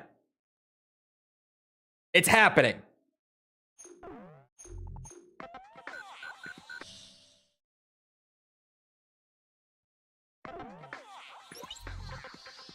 Joan best performance, I think, last year. Yeah, didn't Aerith's voice actress win best performance? I can never remember her name despite her Patreon being fucking insane and me going down that rabbit hole.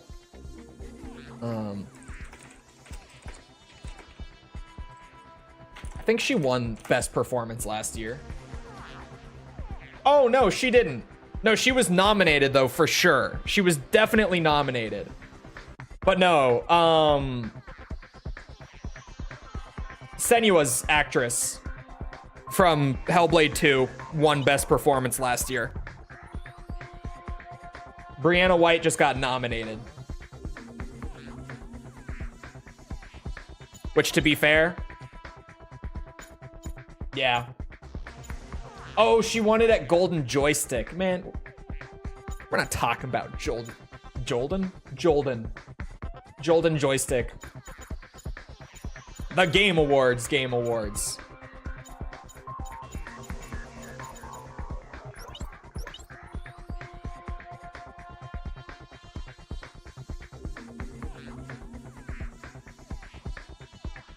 I don't know how to spell it. I think that's spelled right. I don't know how to say it.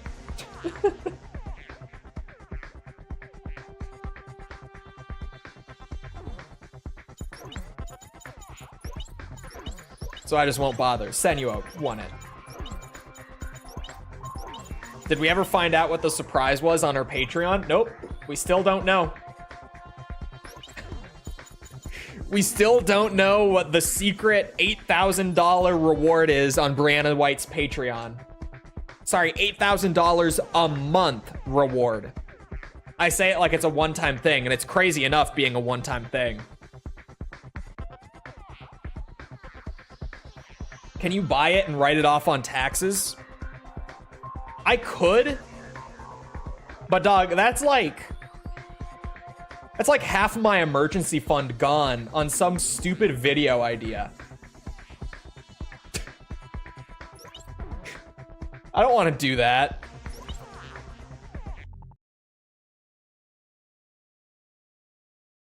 I think you cuddle with her while she whispers Aerith quotes to you.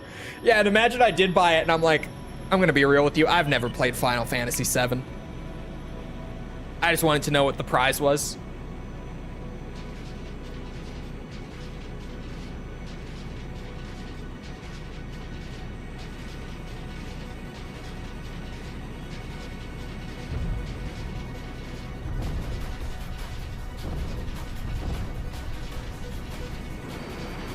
Oh shit, why did I turn off the time limit? That was a bad idea.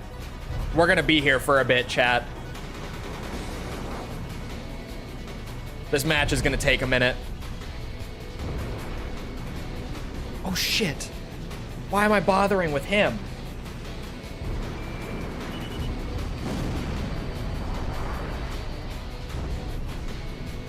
Jusuf, I don't know if you were here, but we found out the tech for shootout. I totally forgot, but the AI planes, they count. They'll get you like actual objective points.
machine gun works just fine on the AI planes. That's hilarious. Since there's no, like, you know, network lag on them, I can hit those just fine. There's no desync issue using the machine gun on the AI.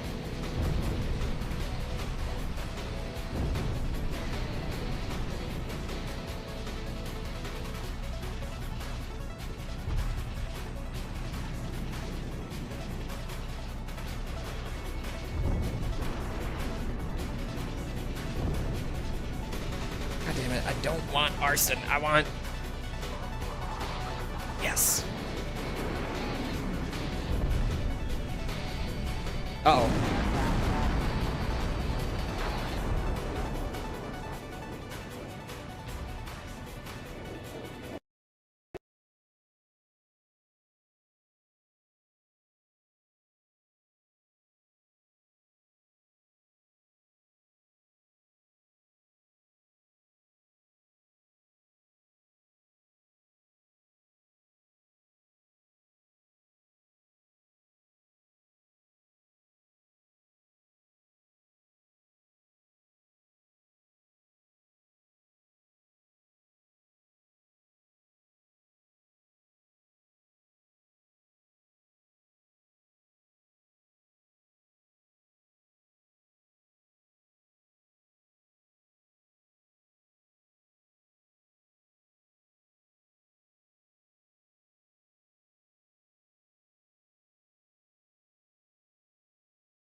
Hello?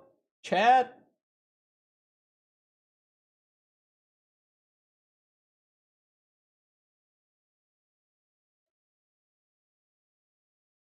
Oh, my controller's not on. My PC crashed. I don't know what the fuck happened. Just random crash. Maybe I've been pushing her too hard recently.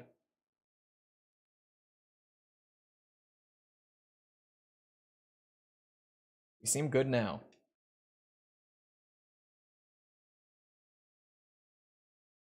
It was such an intense dogfight. That has to have been it.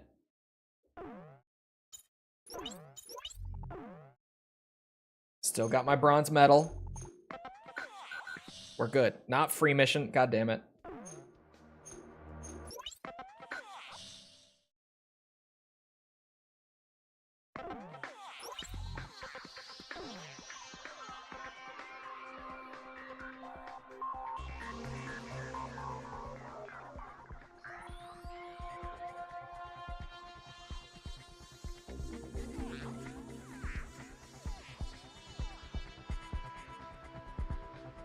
AC7, can you hear me moment.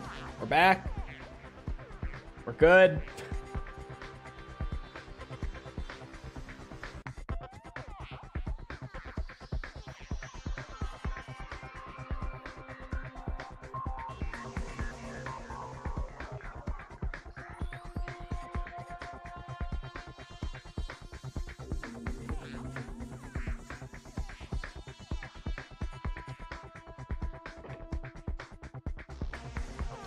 Is there local U? No, there's just desync because there's no actual networking in this game. It was not made for network multiplayer. It was a system link multiplayer only.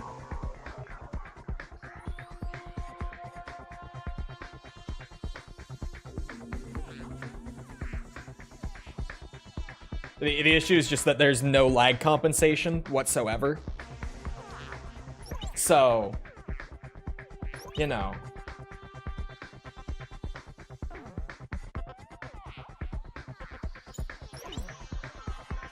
Dogfight shootout.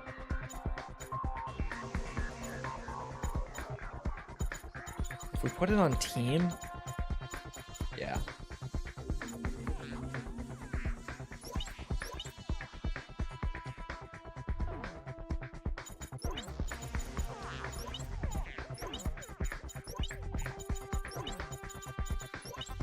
Hold on.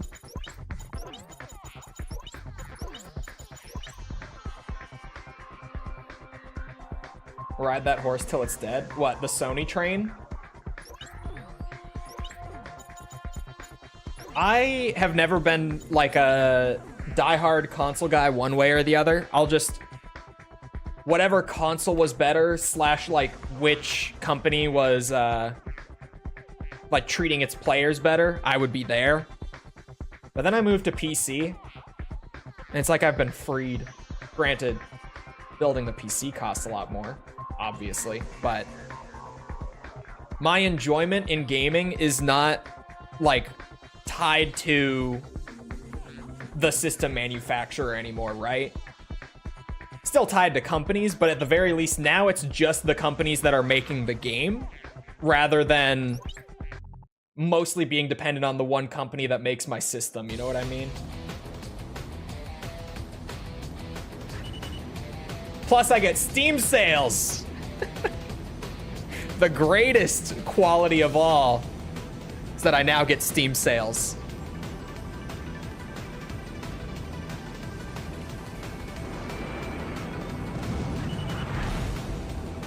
What a tank! The Belkins crashed your PC. Yeah, they saw that I was gonna win a match. They said, no, we can't have that. You're stuck in ACX forever.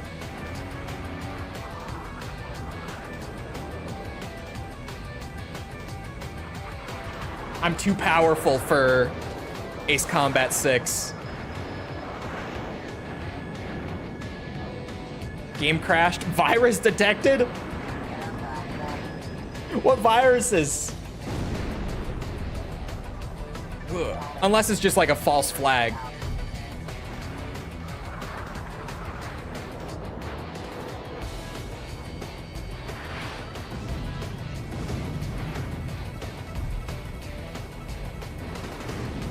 This XO2, there we go. I was like, Jesus Christ.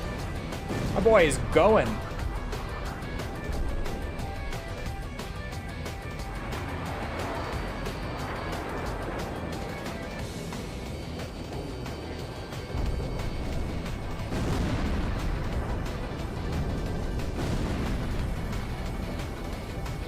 Name it. Yeah, the thing with PCs is, like, obviously... Oh god, I thought I could kill him, and I was like, it's worth it. It's worth trading this. But... yeah. Crashes and stuff happen on PC just because it's so hard for developers to prepare for all the various... configs that they could possibly need the game to run on. There's literally thousands. But if you get viruses on your computer, I had to actually explain this to my father recently. You know, he's older. so he's not as in the know on the computer stuff. But viruses don't just find their way onto your system. Like, you have to invite a virus in, right? Obviously, you never do it knowingly, but it's literally impossible for a virus to just get onto your computer without you doing anything that would allow it to. Oh.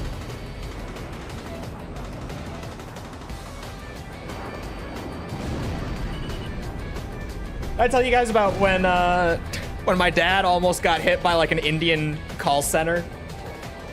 He almost fell for it too. Like, he actually, my mom was like, hey, your dad's computer is like locked down, like his work computer. And I go in to look, and he's got like the whole lockup where it's like call Windows support. And I was like, oh, fuck no, I've seen this too many times. And I was just like, who are you on the phone with? He's like, the number on here? I'm like, yeah, hang up. Don't be on the phone with them. Defender is perfectly capable. Yeah, nowadays, you don't need any external antivirus. Just Windows Defender, genuinely, is all you need now. Which is great that, like, the built-in antivirus is actually good enough for that.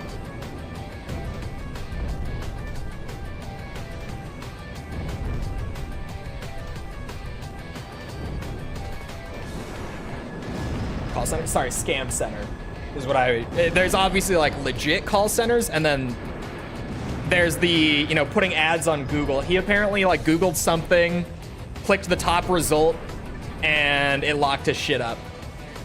And I was like, yeah, don't. I had to explain to him that, like, if you're on Google and you see, like, the ad or sponsored or whatever the text is at the top, I can't remember off the top of my head, you don't click those, because a lot of scammers will just pay for the promoted spot on Google, and then through that link, they can get to you. I'm like, you never click on the sponsored thing at the top, ever.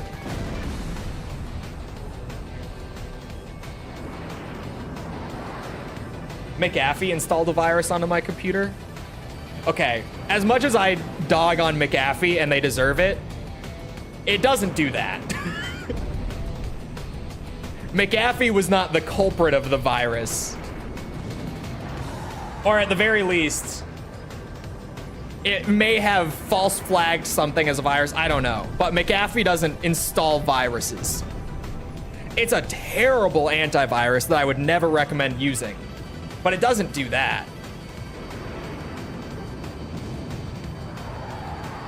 Is that how you pronounce that? Yeah, it's a last name.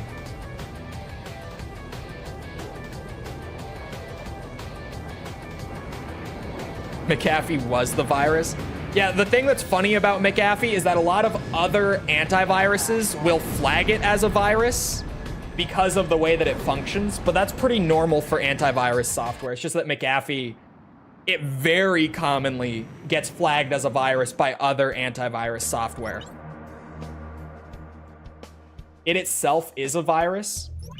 If you had actual McAfee, it's not actually a virus. It might get flagged, but if you had legit McAfee, it wasn't a virus. It just got flagged.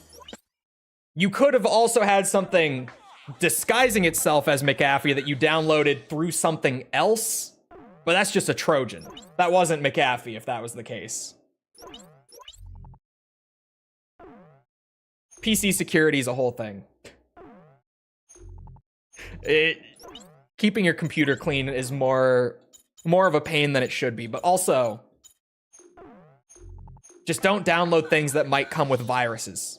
Just stay on the safe websites, man. Got a virus downloading Oregon Trail, yeah.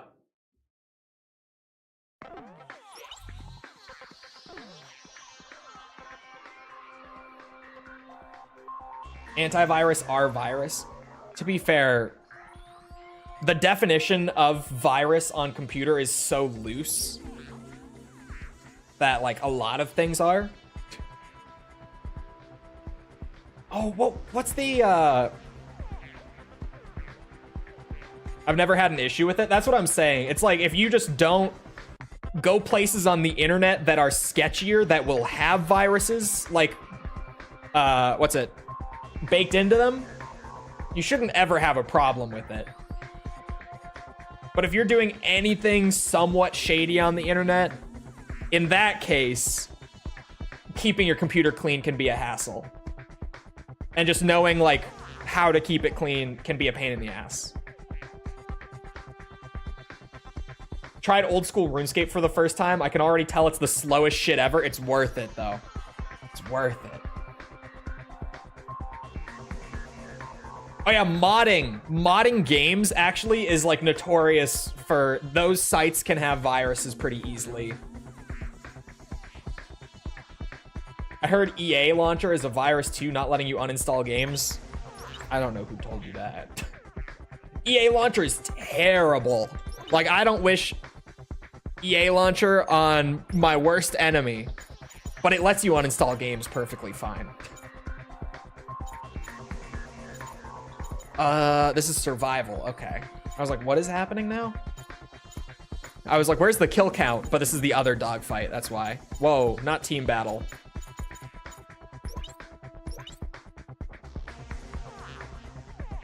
If it ain't Nexus mods, it's not trustworthy, I say. Other ones, Game Banana's a really good one. Game Banana's newer, though. I feel like a lot of people don't know about Game Banana as much as, like, Nexus. I would trust Game Banana as well. I've used Game Banana plenty across a few games now. It's perfectly fine.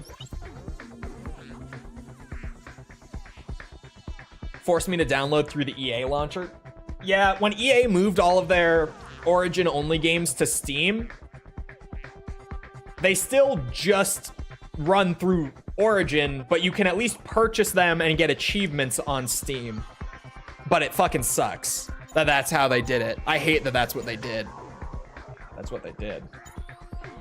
Origin was so bad. The new launcher is just Origin. It's packaged all nicely. It's disguised as its own unique thing. It's just Origin. Yeah, it's just called like the EA app or whatever now. It is just Origin still. It at least looks nicer.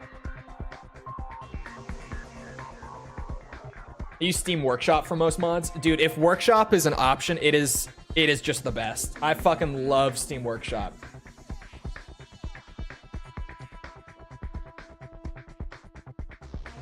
Game Banana has all the Nintendo game mods. I'm trying to think. I did use Game Banana for Breath of the Wild modding when I messed with that a little bit. I've used it a lot lately for Sparking Zero modding. I've been modding my Sparking Zero. Sometimes just little things like mods to make it look more anime accurate. Like one of them that I have loaded in that just doesn't get turned off is the one that makes the Super Saiyan hair color accurate to the original Dragon Ball Z anime rather than being what it looked like in Super. That's a great mod. Love that. Just recently got another one that makes the gi colors accurate to Dragon Ball Z rather than Super. Love that one. That's a good one. I'm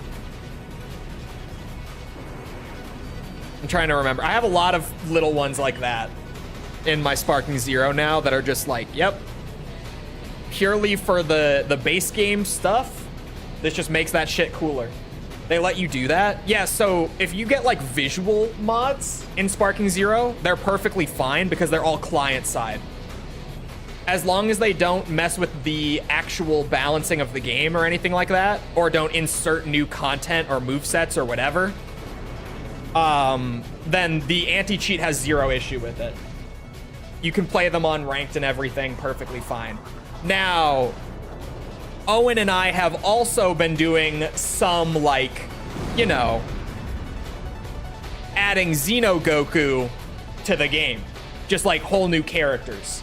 Adding Super Saiyan 4 Broly to the game. Shit like that. We've been doing a lot. Adding GT Vegeta, like base form Super Saiyan 2 to the game. And base form Vegeta can transform up to Super Saiyan 4, who was the only GT Vegeta that actually launched in the game. We've been doing a lot of custom characters as well, but we're using a mod launcher so that we can turn those off when we want to play like actual online. Super Saiyan 4 Broly. Yeah, we got some fun shit in there. We got some fun stuff in there, for sure. Definitely. It's been a good time.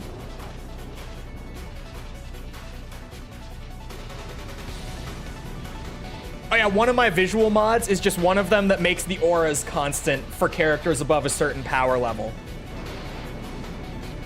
So like, Super Saiyan characters always have that little like golden flame on them, like just around the edges of their model.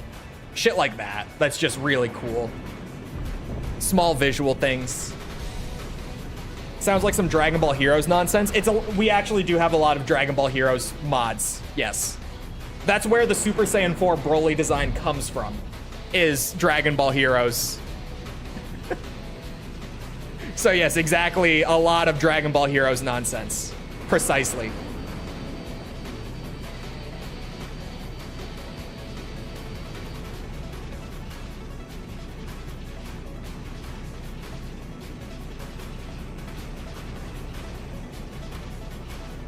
It's a good time though. Modding Sparking Zero has made that game way more fun for me. May as well throw in, oh my god, we have Dragon Ball AF Goku with Super Saiyan 5 and everything. We do have that as a custom character mod. Unironically, we have Dragon Ball AF Goku in there. I can load up the game right now and show you Dragon Ball AF Goku and Sparking Zero. I have it installed as we speak. Yes! I'll take that trade. Well played. There's a 5. It's a thing from way back in the day. It's not official. It was a fan series called Dragon Ball AF. Goku had such a peak design. He had this green gi that looked fucking sweet. And they also made up Super Saiyan 5. And yeah, we got a mod that's Dragon Ball AF Goku. You can go 1, 2, 3, 4, 5. It's sweet.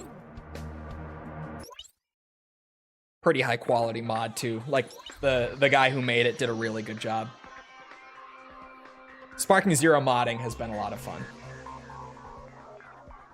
And having a mod manager so that I can just turn stuff on and off as I want is beautiful. Especially just for being able to play online, obviously. Because like, for playing online, if I had the GT Vegeta mod installed, then I would not be able to play Super Saiyan 4 Vegeta. The anti-cheat would kick in if I tried, and it would boot me, because it would be like, hey, what the fuck are you doing?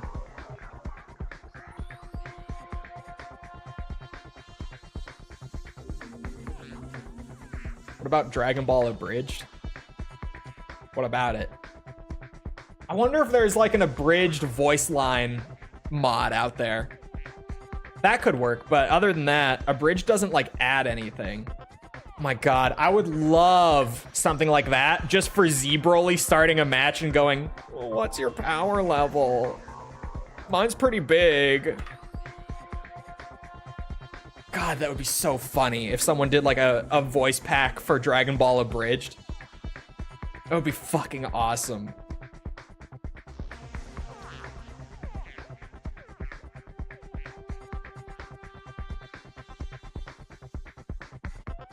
An existing character with a modded? Well, that one's like 50-50.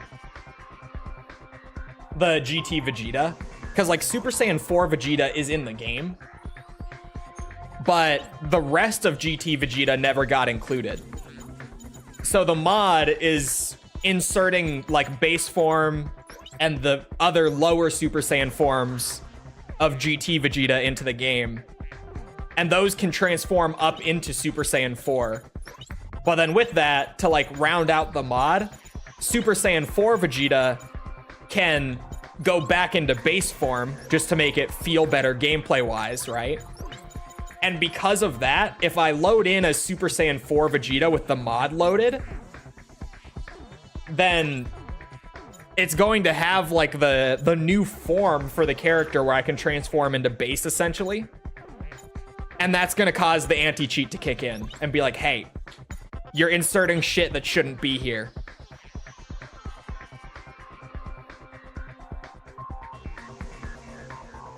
Someone should add a Mecha Sonic from... What is SMBZ? I've seen a couple really wacky mods on Game Banana for sparking. One of them being Scizor from Pokemon with like a fully unique moveset. Like they made unique super animations and everything for him. I've seen that. That's a thing that's out there.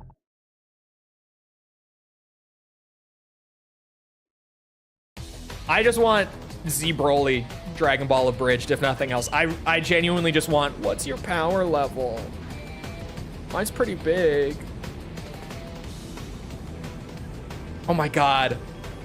And if they could add like a unique interaction for Trunks, if they could add a Princess Trunks for legendary form. God, that would be so fucking funny.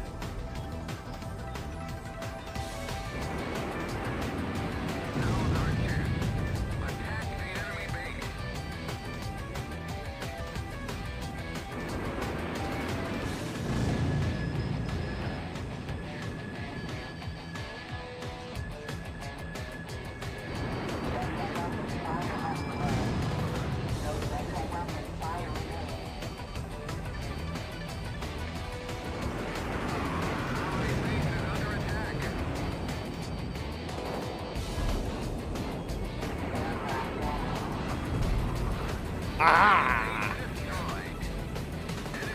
Base Assault is a dumb mode.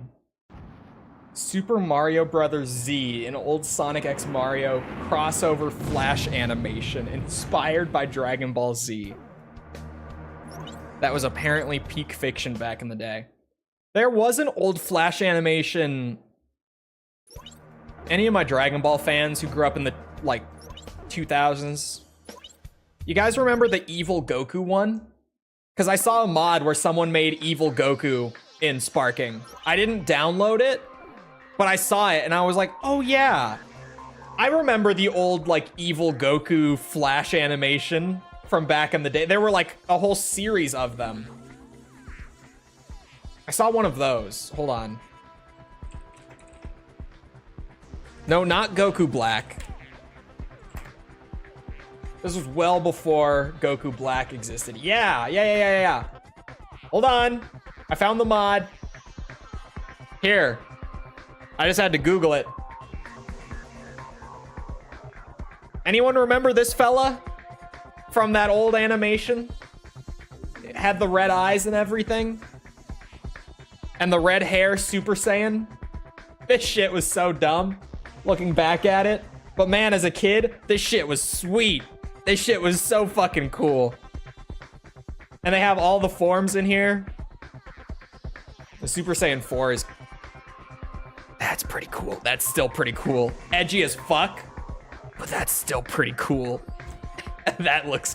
I like that. They have a Super Saiyan 5 in there. And they added God forms, apparently. These were never in the old animation. But I saw it on the mod page when I opened it. The guy who did this made God forms for him. So I guess there's that. That Super Saiyan 4, I might have to download it just for the Super Saiyan 4, to be honest. Here, let me find real quick the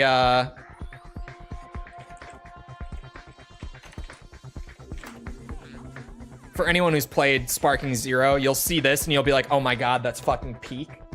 The Super Saiyan hair color change mod. Game changer for Sparking Zero, having like the actual anime accurate hair color for Super Saiyan. Oh, that's from the Cooler movie. It's just for sake of comparison.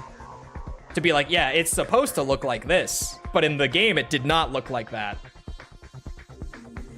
It applies to all the Super Saiyans. They're just showing it with Goku here, but every Super Saiyan character gets that color with the mod.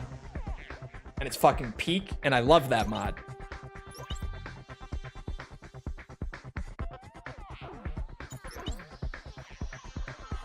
Alright, dogfight shootout.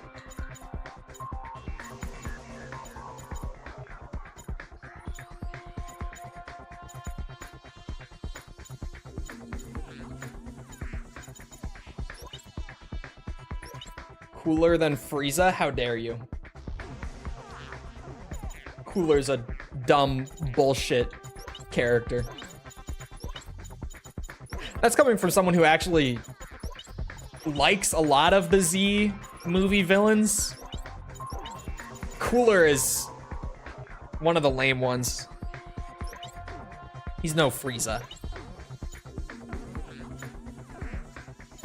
He has a good design, like visually. But Frieza was not cool because of his design. Frieza is all about the personality. His final form, or I guess second form, whatever it's supposed to be called. That design is cool with the weird face mask thing. That is sweet. But Frieza is not cool because he looks cool. Because frankly, Frieza does not look cool. His personality makes the whole character.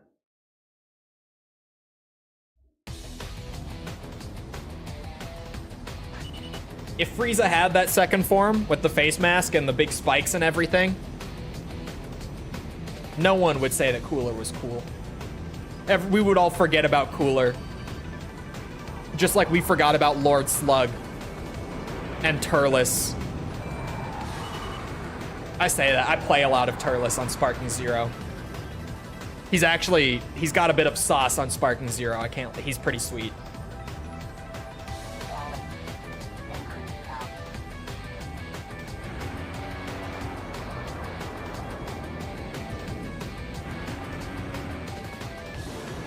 Shit.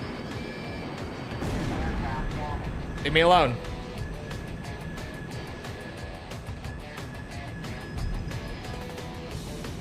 But he is evil Goku. Yeah, he's the OG evil Goku. Exactly.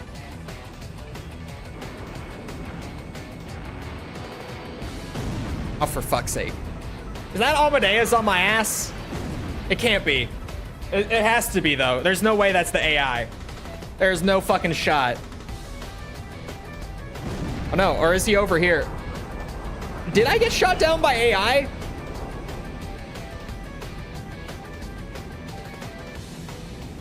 I mean, if I did, I'm just gonna have to hold the L on that one. Shame on me. Bro, it was the AI. There's no way. One of the computer planes got me. Got me good, too.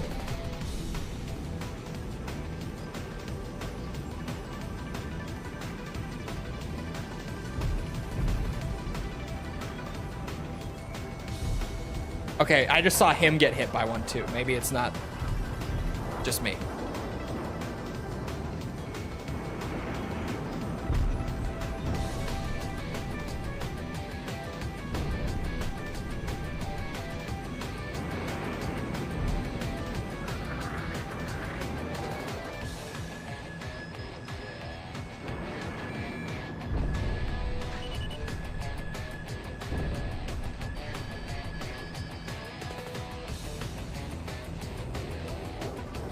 Oh my god, I can't believe I didn't mention one of the custom characters that we have that me and Owen found and installed to our Sparking Zeros is, speaking of Lord Slug, False Super Saiyan for Goku early, which is a very fun mod to have. Very fun.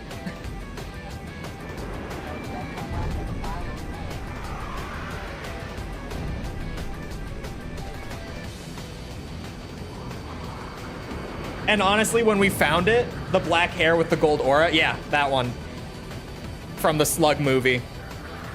When we found it, both of us were like, dude, how have they never put this in a game? Like, we both know the history of it. Like, it's an animation error on the movie's part. It was never supposed to look like that. It was just supposed to be Super Saiyan in the movie.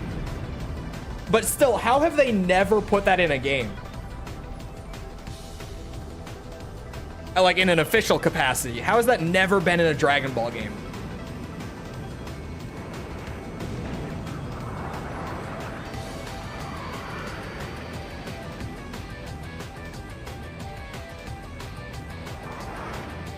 Oh my god, the amount of stealth in this lobby is fucking killing me.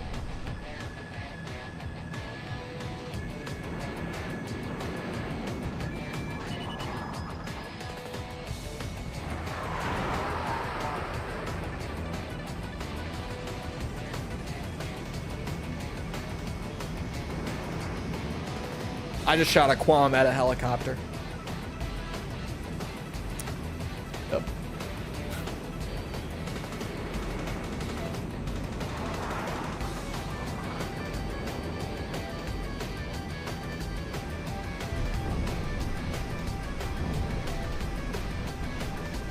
Where the fuck are the computers?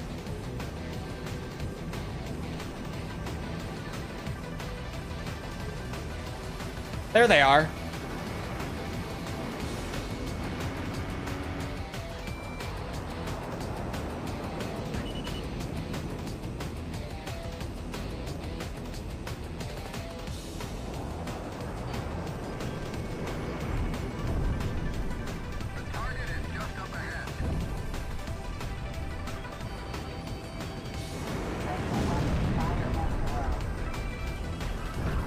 Shit.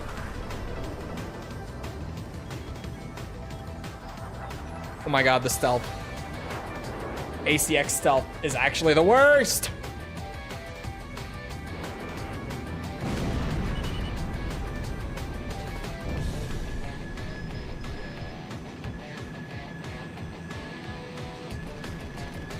Joel's washed, still winning.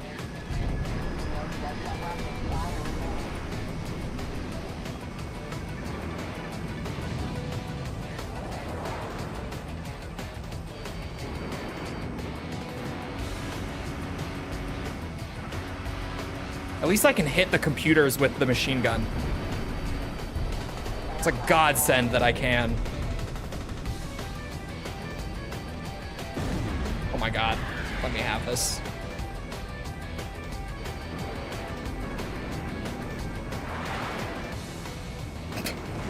Jesus Christ. There.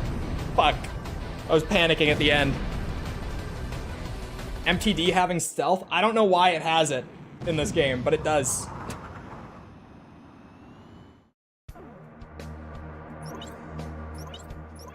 Well played, Amadeus. I thought I was gonna lose. I can't see him, bro. Me neither.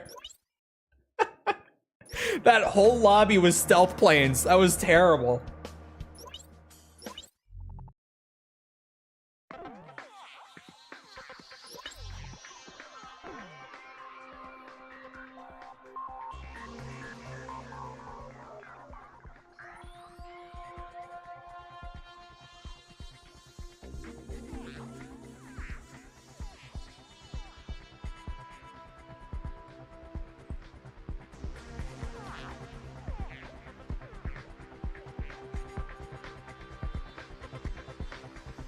AC7 has stealth. It does. I don't know how it functions compared to like ACX, but yeah, it has it.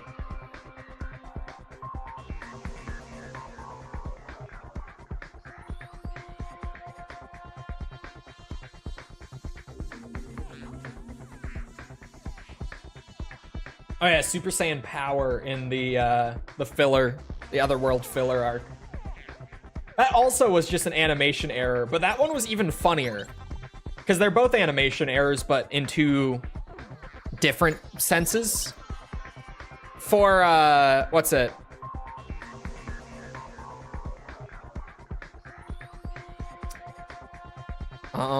If I cancel it now... Okay, yeah, no, we're fine. I was like, these settings are awful.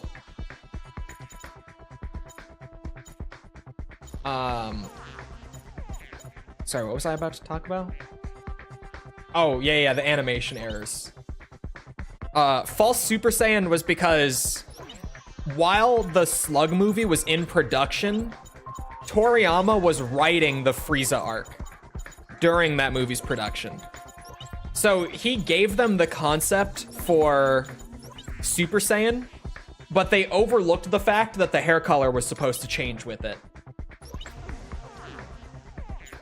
Whereas with the Otherworld tournament arc, I think that that was literally just like, that episode was hella rushed animation-wise, and they just forgot to recolor the hair, but it was supposed to be Super Saiyan.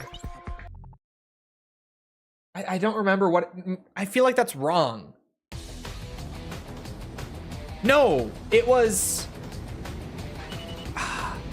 he was going to use Super Saiyan there, but then for some reason during that episode's production, they decided he was not going to use it. But despite that, they weren't able to undo the raised hair and the golden aura in time. Like, they were able to color in the hair black, but they weren't able to change the other things. So it just got left like that.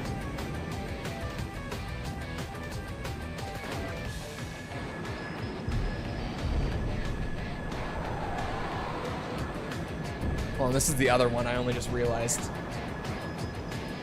Hold on, I'll hydrate.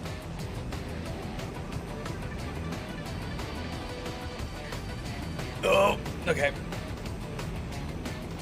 Super Saiyan hair, but not blonde. Yeah, it happens during the Otherworld filler in Z. Like, before the Buu Saga properly starts, that little filler arc that's in there with the Otherworld tournament and everything. Isn't he fighting the Ginyu Force?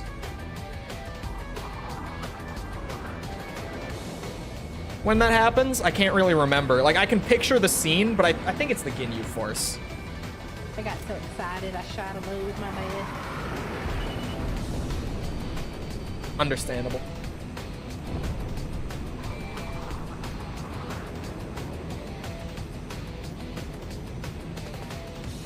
Turned gold. Yeah, that's a thing. Genuinely, that the hair was lighter because it saved time. That is why Toriyama made the Super Saiyan hair color what it was. Oh my god, I left victory points on like a dumbass. Well played. I didn't catch that. My brain was like, oh, we're playing for lives. Has the new one gotten redeemed yet? No, I added 2 last night. I added 2 new false quotes and bumped the audio on a few of the particularly quiet ones. Two.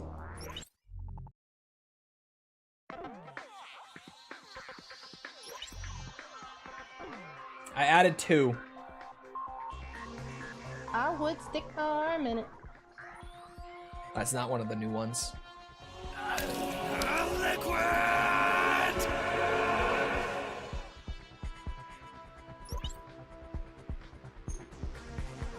Oh, wait. I'm getting ahead of myself.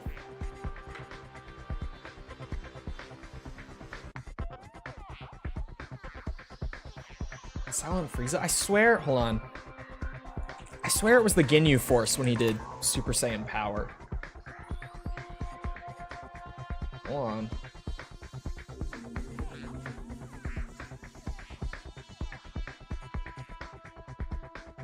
Cool form. I should get a mod for that too. For End Goku. That, oh, there is a mod. I literally am just on Google Images for Super Saiyan Power, trying to find like a shot of him actually fighting with it. It is the Ginyu Force. He did do it against the Ginyu Force. I was right. It's when he fought the Ginyu Force in hell. I know my Dragon Ball.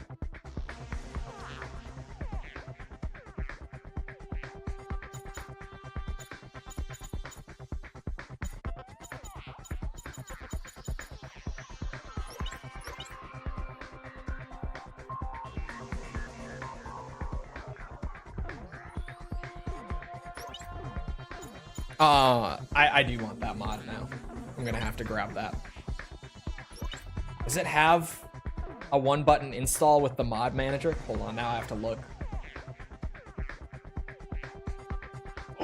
It does! Oh, and no, it doesn't. It's manual installation. Never mind.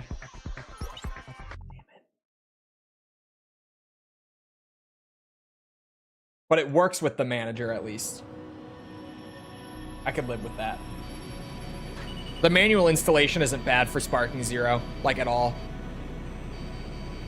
Jesus, man. It's like he's trying to kill me.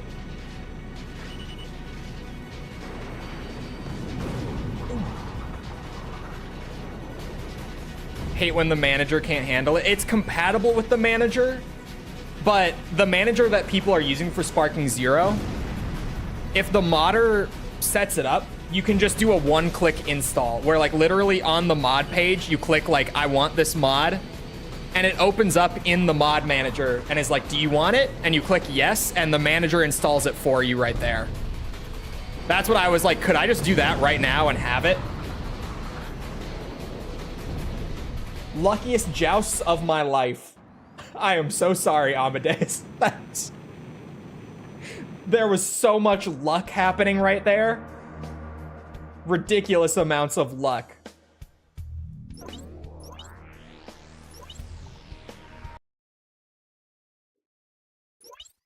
Yeah, for Sparking Zero, it is just dropping it in a folder, but there are 3 types of mods in Sparking Zero, and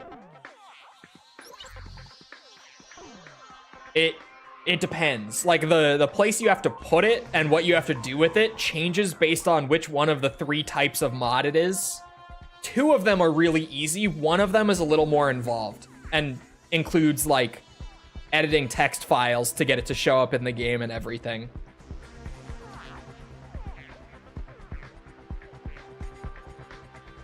Was doing the shootout strat? Yeah. I mean, the dogfight, you never know which one it is. Half the time I don't even know until I'm going through the setup and I see it's either lives or kills. As in changing their name. No, you have to add them to an array within the game's config. You have to add new array entries for some of them. Which at the very least, for some fucking reason, they put the arrays in the config. Wait a minute, we have 3 people? No base assault. Dogfight works.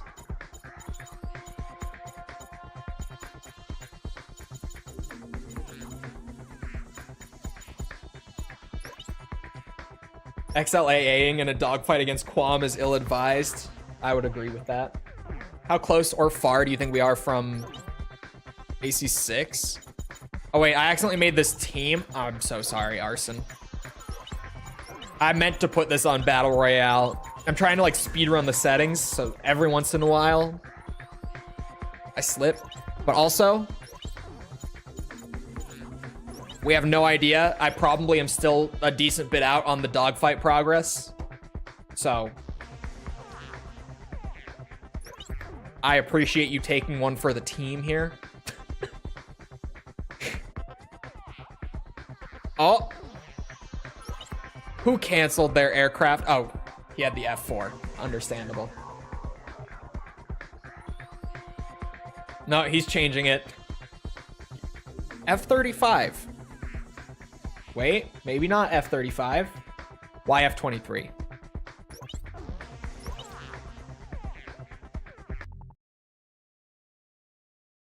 How close or far from Ace Combat 6? I think I have a...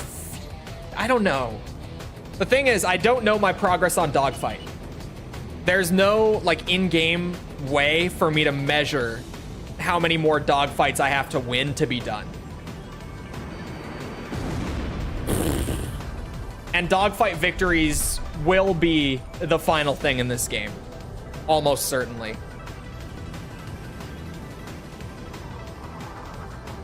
Well, maybe this won't be so easy. I immediately got dogged.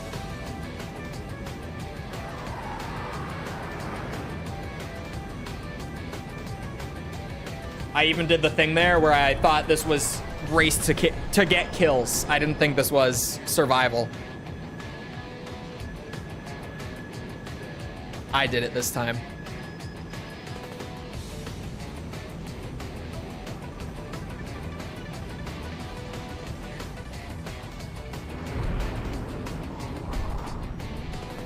I tried.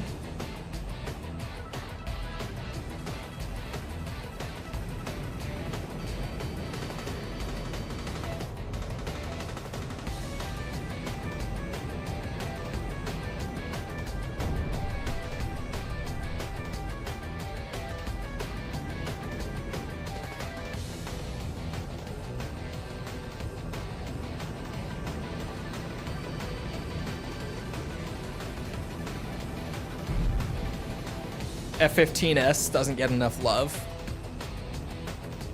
Yeah, I don't know what specials it has in this game. I'm trying to think. I know it's clearly not in the meta.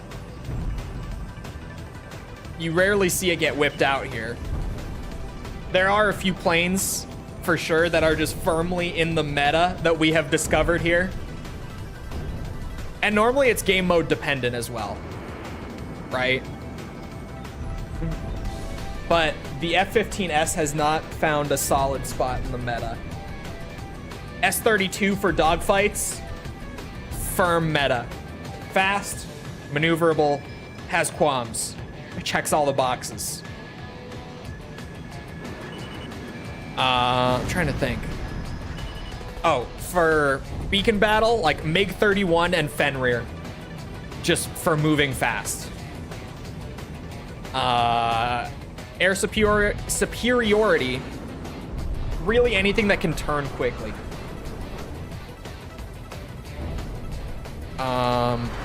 Base assault, Wyvern. Anything else with XAGMs as well, but Wyvern. Escort mission, also Wyvern.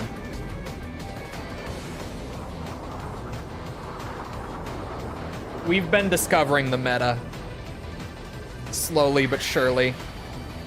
More time with each mode, we've been getting somewhere. One that's actually like, there's no reason it's not one of the most used in these lobbies, but you just still don't see it a lot for some reason, is the MiG-144. Checks the boxes to be a meta dogfight plane, but just, at least for me, I just always go to the S-32 because I like it more personally. I'm so sorry. It was just God timing on my part, but I'm sorry.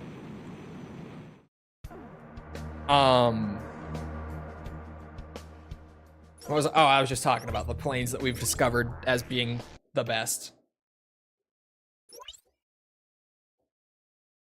I think I covered most of it. Black Widow's hard to spot, for sure.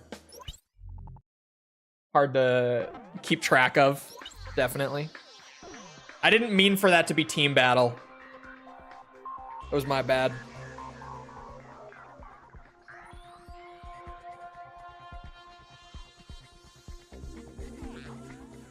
Rip Arson.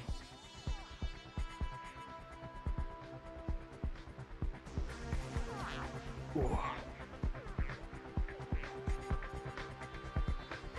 Oh my god, chat. So, fun behind the scenes stuff, right? For the zombies, like, legacy, essentially, that we've been doing with False and Owen. I have been buying a lot of the stuff so far for them, just because I can write it off on my taxes. Granted, so can False.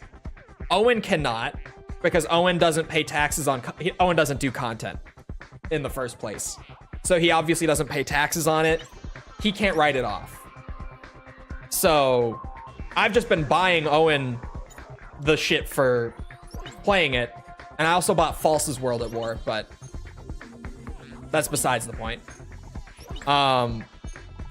Steam Spring Sale started yesterday, and we just finished we just finished World at War, right? So we're going to Black Ops 1 now. I'm like, oh sweet, Spring Sale started. Let me go buy Owen's Black Ops 1 while it's on sale. It is on sale. Everything for Black Ops 1 is like 50% off. Here's the thing. Black Ops 1 was... Oh, I'm going to turn it to team battle because it adds the AI. Even though we're in 3-player. I don't know who's going to get screwed here. Probably someone. But purely for AI and shootout, it makes this a more engaging variant of dogfight compared to the other one. Sorry. I go to buy Owen's Black Ops 1. Load it all up in the cart. The game plus the DLC, right? Here's the thing. Black Ops 1, it's Arson again. May he rest in peace. Black Ops 1 was the last Call of Duty game to not have like a season pass or like a bundle that comes with all the DLC when you buy the game. I just canceled it. Fat finger. Press the wrong button. So I have to buy all the DLC separately, one at a time. The DLC has not had its price reduced once since Black Ops 1 came out. Not once. You know what that means? That means that when I loaded it all up, on sale, Owen's copy of Black Ops 1 with DLC cost $60. At half price in the year of our Lord 2025. This game is 15 years old. But just because it doesn't have any like season pass or bundle, and I have to buy it all one by one, it costs $60 fucking to buy Owen Call of Duty Black Ops 1 with all the zombies DLC for it. To be fair, I can live with it a little bit because World at War, I bought it full price, in fairness. I forgot to set it to team battle now. Oh my God, I'm a mess. I did buy it at full price, but that cost me $20 when I bought his copy of, or sorry, no, I bought False's. Owen already had World at War. I bought False's copy of World at War for the series. And that cost $20. World at War has 4 maps for zombies. Black Ops 1, in fairness, has 11 zombies maps. So I can live with it a little more easily, right? I can make peace with it somewhat in that sense. The like cost to map ratio is about the same as it was when I bought False's copy of World at War. But it still shouldn't be that much. Frankly, it just should not be that much.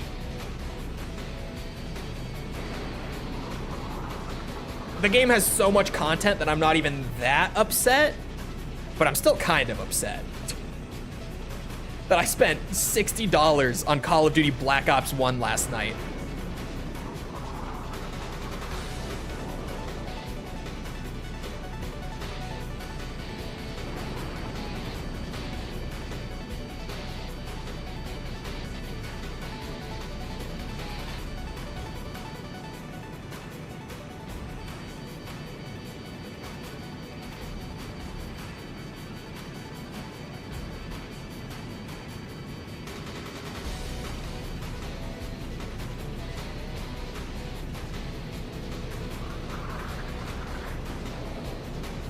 I got this.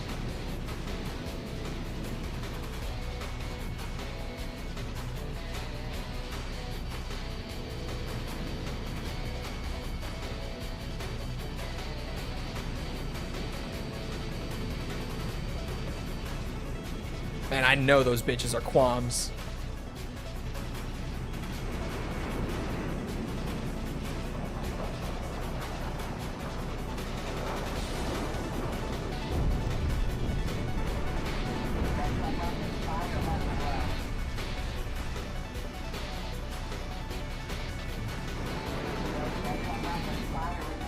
Yeah, see, I set it to 10 kills for 3 players because I thought we were going to be doing AI planes and stuff.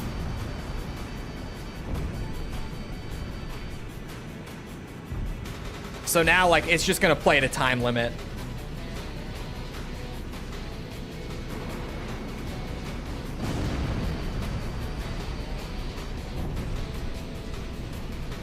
Just beat the hero story in Sonic Adventure 2 took me 3 hours. Is Adventure 2 one of the well-liked ones? You know, one of, like, the 3 Sonic games that people like? Slight exaggeration, but not that much of an exaggeration, actually.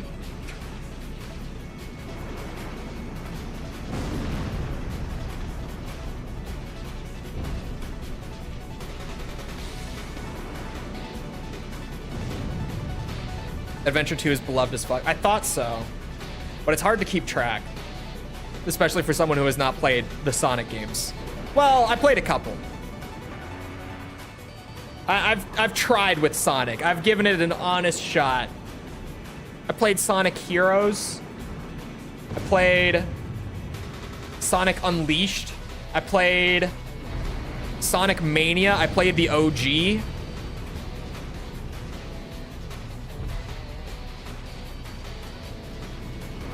I've played a few. Just none of them have stuck with me.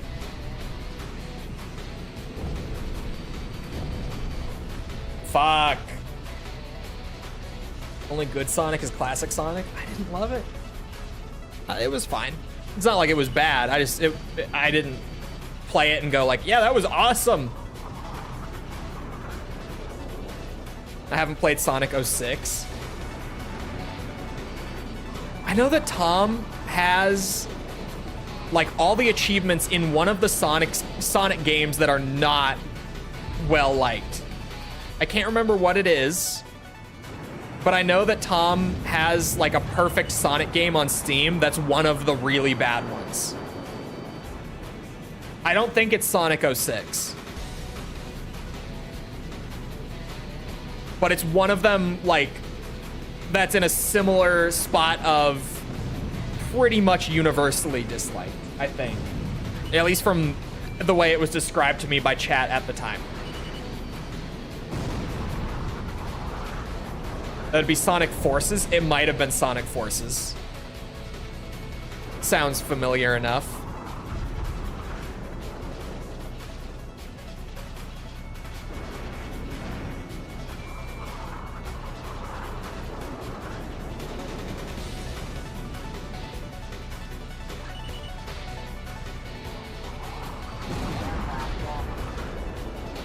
Crazy Joust.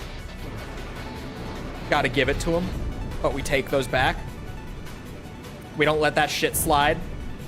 Absolutely not.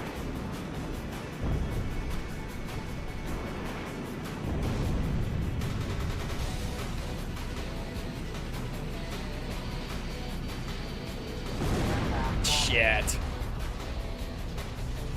I can check Tom's Steam. I have Tom on Steam.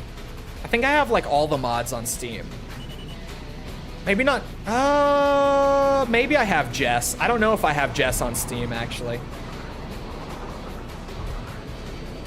I have most of the mods added on Steam. Like I know I have like Tom, Sepper, Mike. I see them on Steam all the time. Because my Steam friends list is not that large. I keep that shit exclusive. Limited space.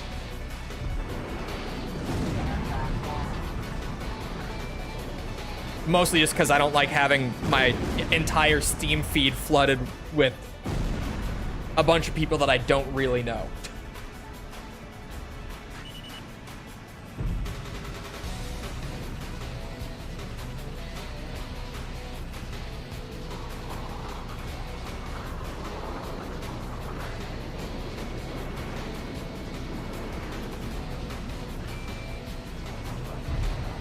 It's weird thinking about it now. I don't think I have Jess on Steam, which kind of surprises me because it's not even like, oh, well, we've never like played anything on Steam, because we have. We've played Killing Floor. So I don't know why I don't have her on Steam, but I don't think I do. I'll take it. I'll take that. Thank you. Oh, that put me back in the lead. Let's go. We take those trades. If I had traded with Arson, I would not have gotten back in the lead. But because I traded with Amadeus, we managed to squeeze her out.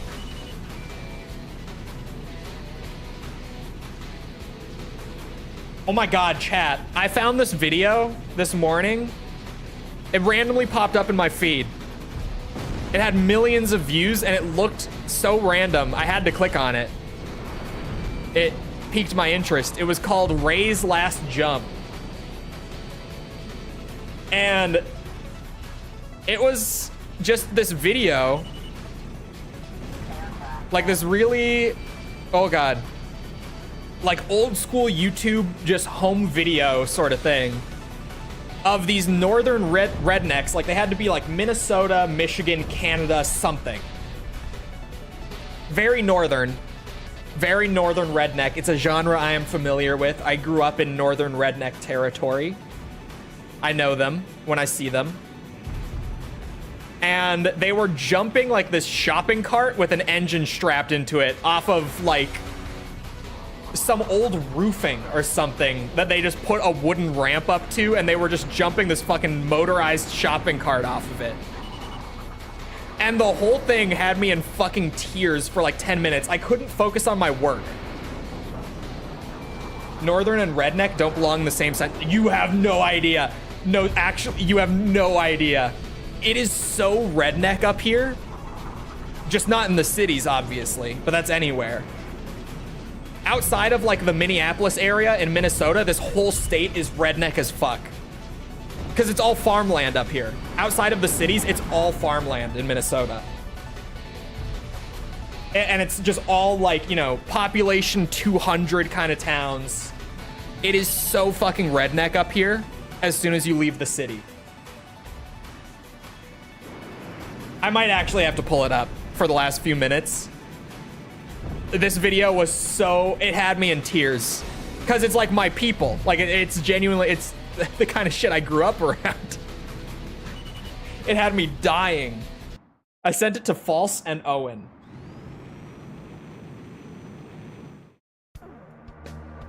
This is called rural? No. No, it's redneck. No. It's redneck. I lived in the South as well. It's the same shit, just different genre. Hold on, I need to pull it up now. Oh, no, don't join that. Don't join that. That was close as shit.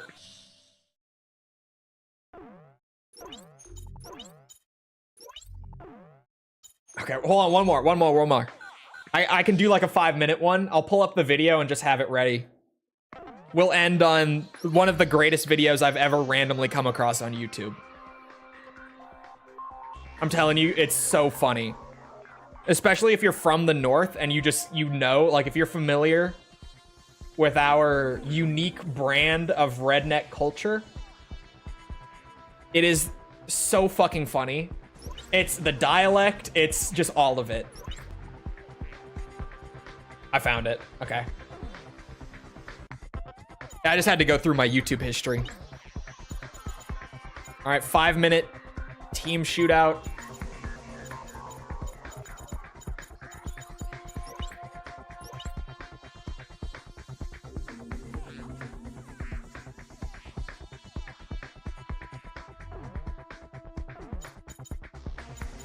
We have 4.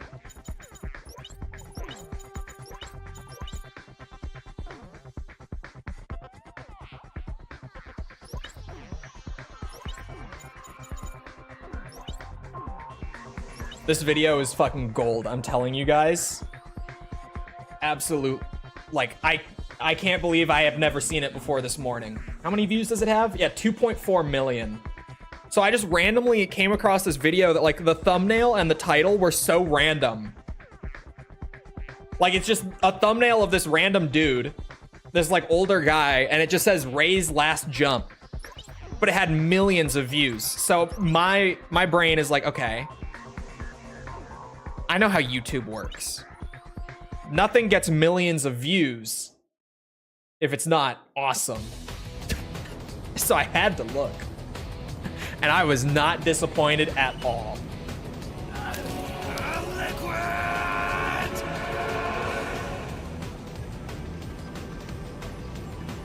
But it's definitely, they are either Minnesotan or like Upper Peninsula, Michigan, or maybe Ontario. Like that kind of accent. I didn't look at like through the channel or anything. I'm sure I could have and figured it out. But it's just, it's definitely got that sort of accent going on. It very well could be Minnesota from some of the dialect they were using. Sounded so familiar. Oh, False might be on cooldown. Never mind, she'd stick her finger in that. That needs to get turned up too.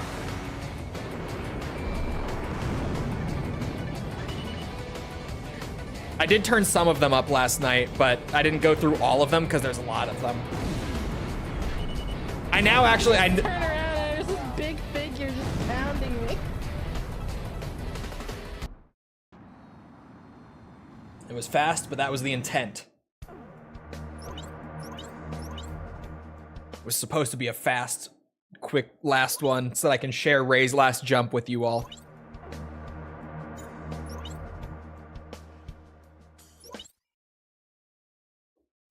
Damn, that's a quick one. Real quick one. We made progress on the multiplayer. Dogfights, still nowhere to be seen. Still no dogfight medals, but I got a base assault medal, so I'll take it. Made marginal progress on escort mission. We played a game of it. I'll take it. I'll take it. Hold on, let me just leave that up. And let me present to you this masterpiece YouTube video I came across. Ray's last jump. You guys are not prepared. Any of my northerns in chat, Canadians, whatever. You guys are gonna love this as much as I did, I think. Or at least I hope. Well, guys, I did her again. Just about took off an antler. Son of a bitch. But we're in for a treat. We're in for a treat today. Mike's gonna jump a car. He's gonna do the big car jump. Friggin' rights he is. Friggin' rights he is. Bonjour. Do you mind if I say a little something about you being here on the ship? Oh, and what do we got here? We got a guy from TV coming to do some filming here.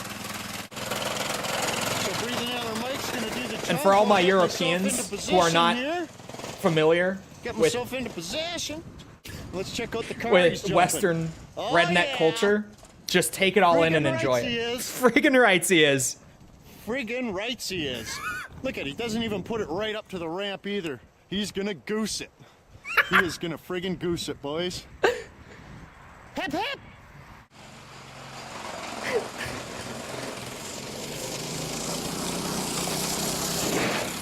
Holy shit, Mike! All that is Holy needed is a friggin' southern drawl shit, and buddy. BD. Yeah, it's redneck. It's just a different subgenre. Do you curtsy? Do you curtsy? Oh, friggin' rights he did. Friggin' rights. That was a serious rights. friggin' jump, dude. Yeah, you probably could have jumped a full-size car, buddy. Oh, his planes is dickered. Bam, ladies and gentlemen. Oh, let's hear it for Bam. Oh, nice curtsy, buddy. Nice curtsy. Ray! Insane air. You made her, bud. Look it, we got the car jump. I don't know where jump this the came car? from. It was just on my YouTube homepage this morning. Friggin' rights, it's Ray, ladies and gentlemen. Do a curtsy. Do your curtsy. Look at this guy. Classy. Classy fella. I'm Friggin' Ray. rights. And if you want to come down to Rodney, Louder, buddy. if you want to come down to Rodney, you'll see Ray in action. You The drunk subtitles already, can't aren't even you, keep buddy? up with Ray. You're drunk already. Love No, that. I'm not. Come on. I act like this all the time. I apologize. I had a problem with the doctor. Today. You guys, he's not drunk. Jumping with that little This is piece he's of perfectly shit. Well, you sober. wanna He's park not your drunk. car in here and jump the full-size rig? Do it. Let's do her, boys. Get the car up Get here. the goalie equipment on, Ray. No, only Cardboard. a helmet. No, we're covering you in cardboard boxes and duct tape. No. You're not. Yeah, we are. You can't do We're it. gonna friggin' hold you Can't down do and it. duct tape you into the chair, buddy. Anybody want Ray's autograph? Ricky and Bobby, there is no place for Ray. Ray's better than even Knievel. Oh crap! Look what we got now. We got more hangulation. Oh shit! Are you gonna do her, Ray? I'm gonna do her. All right. The big best car part is jump. that it's just so Do the northern. big car jump. Just the boys. accents and the dialect. Friggin' rights. Friggin' Oh, rights. shoot it. Huh? Friggin' rights they is. Ray!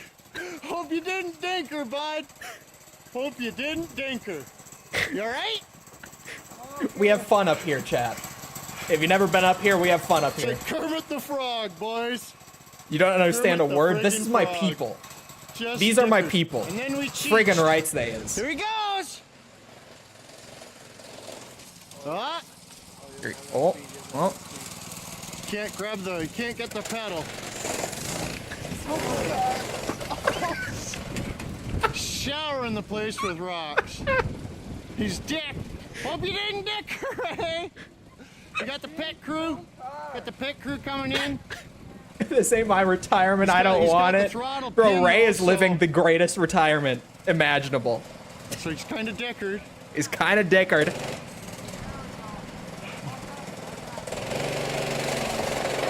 Okay, take two. Oh shit! Oh shit, Ray! I forgot to mention while describing it that they're jumping like a toy car. Like, that makes it so much better. Hold on.